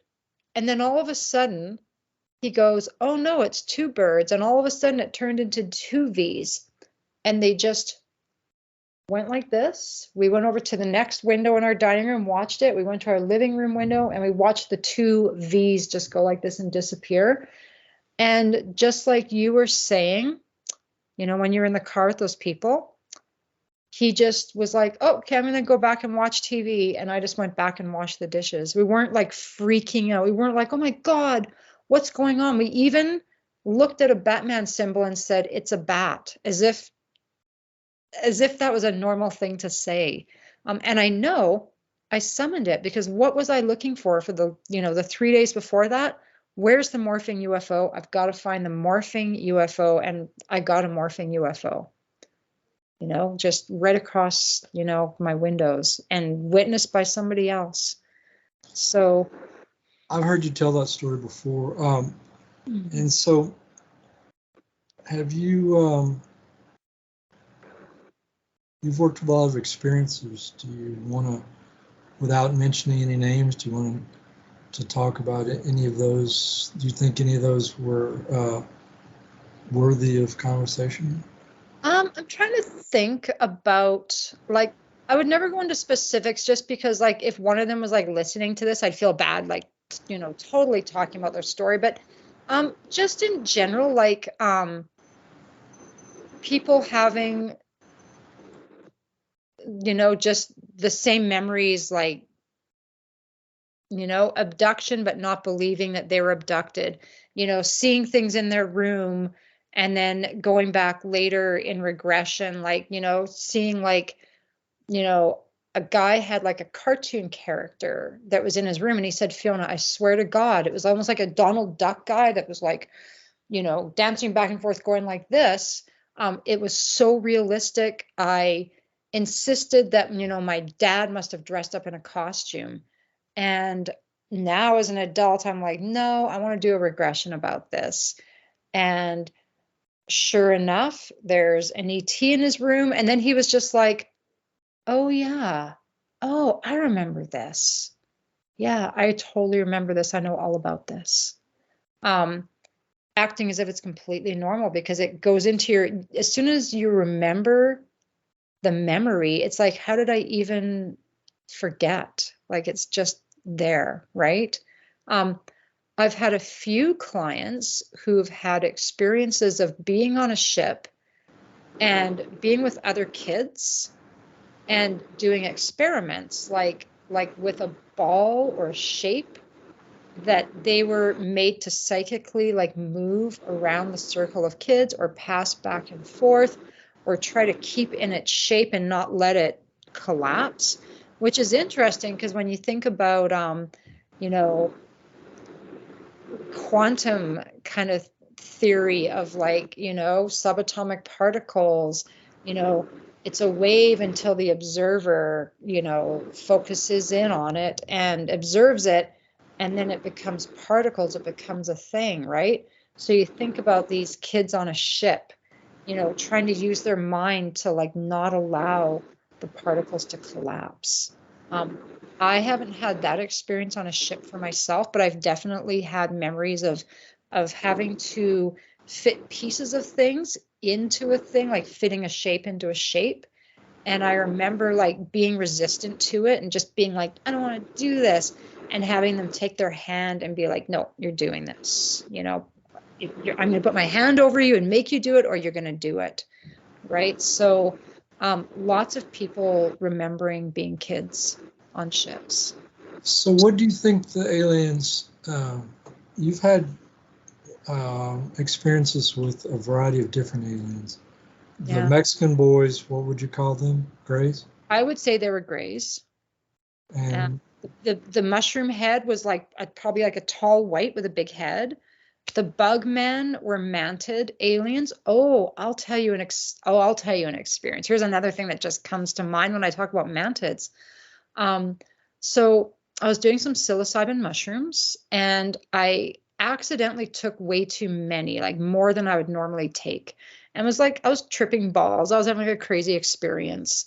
I was lying in my bed, and a mantid came into the room and raped me. And I was lying there. I could feel it. It was muscular. It had no emotion. And I was like, oh my God, like, okay, I know I'm on mushrooms. I could be completely hallucinating this, but I'm going to assume this might be real.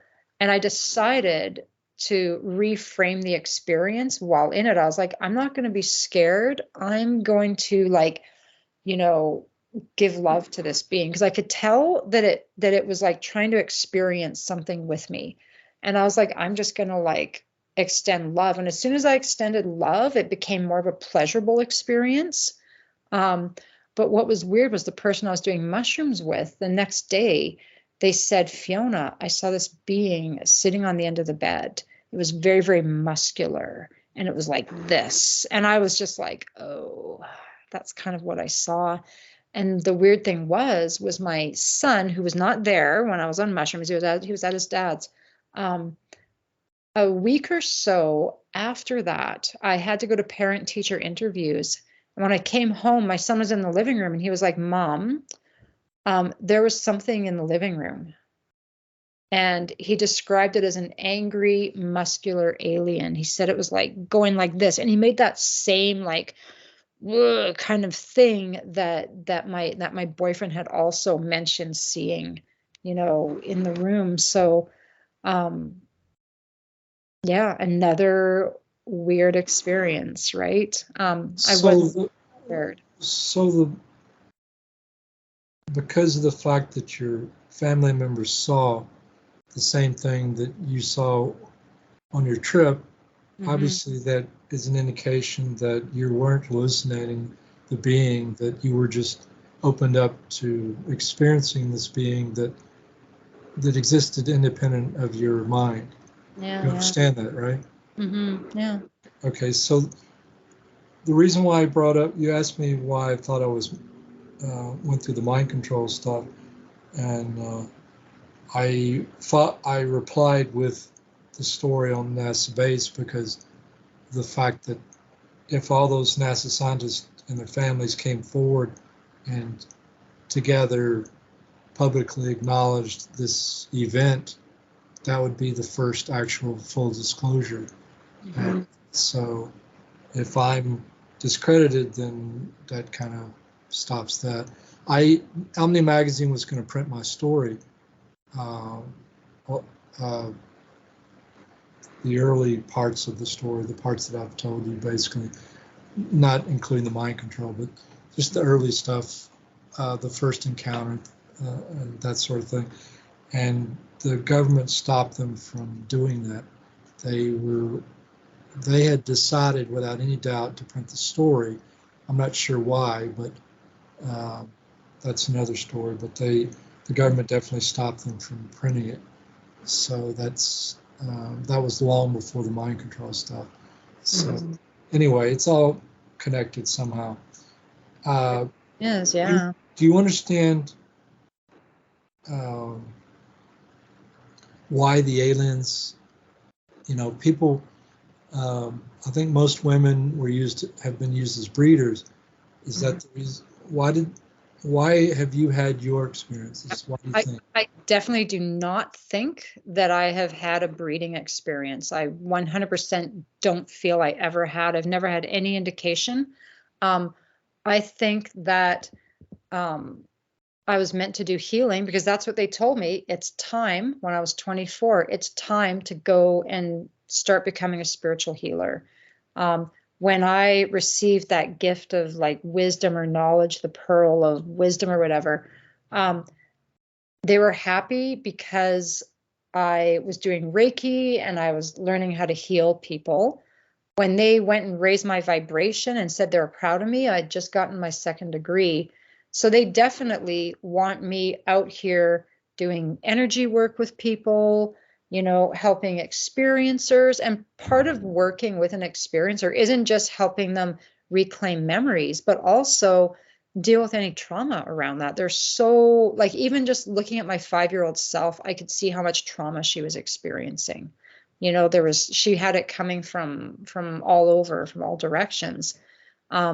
So when we heal those little unhealed parts of us, whether it's a past life or a childhood or an experience with ETs, we become more whole. We have more energy, we have more resources.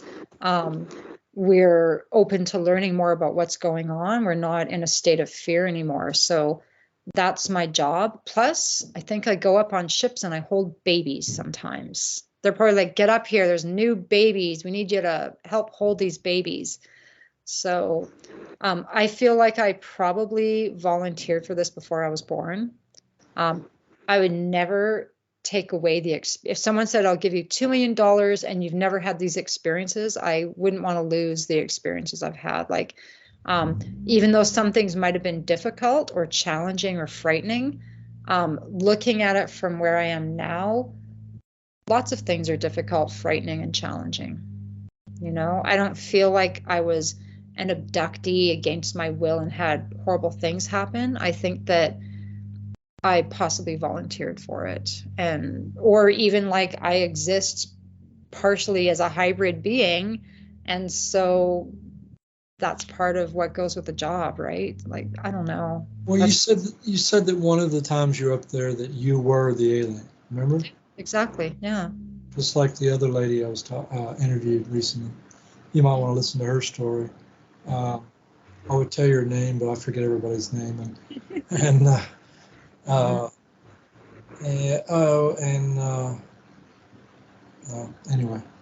So, is there anything else you want to say before we end this? Like, I can't think of anything, but this has been really fun. It's fun to talk about experiences and share stories, and it's uplifting for us too, because we keep our stories secret all of the time, like we talk about it to ourselves, we think about it alone, and it's nice to be able to be open to share these stories. And I hope that, if anyone's listening to this and they, wonder, there's weird things happen. There was that one night, I'll never forget the time that I saw that craft or whatever.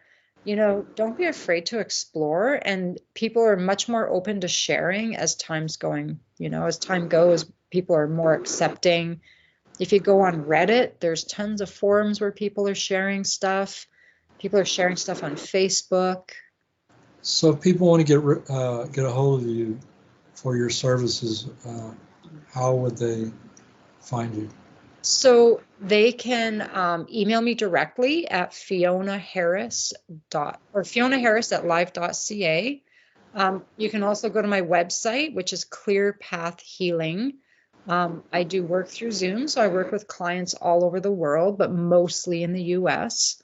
And yeah, no, like if someone even just has a question or like wants to share an experience or, talk about energy healing or whatever, I'm always available for that. So any last words before I stop the recording? No, thanks for giving me the opportunity to talk. This was really, it's been a pleasure having you on the show, and thank I you. wish you the best of luck with your practice, and I'll go ahead and stop the recording.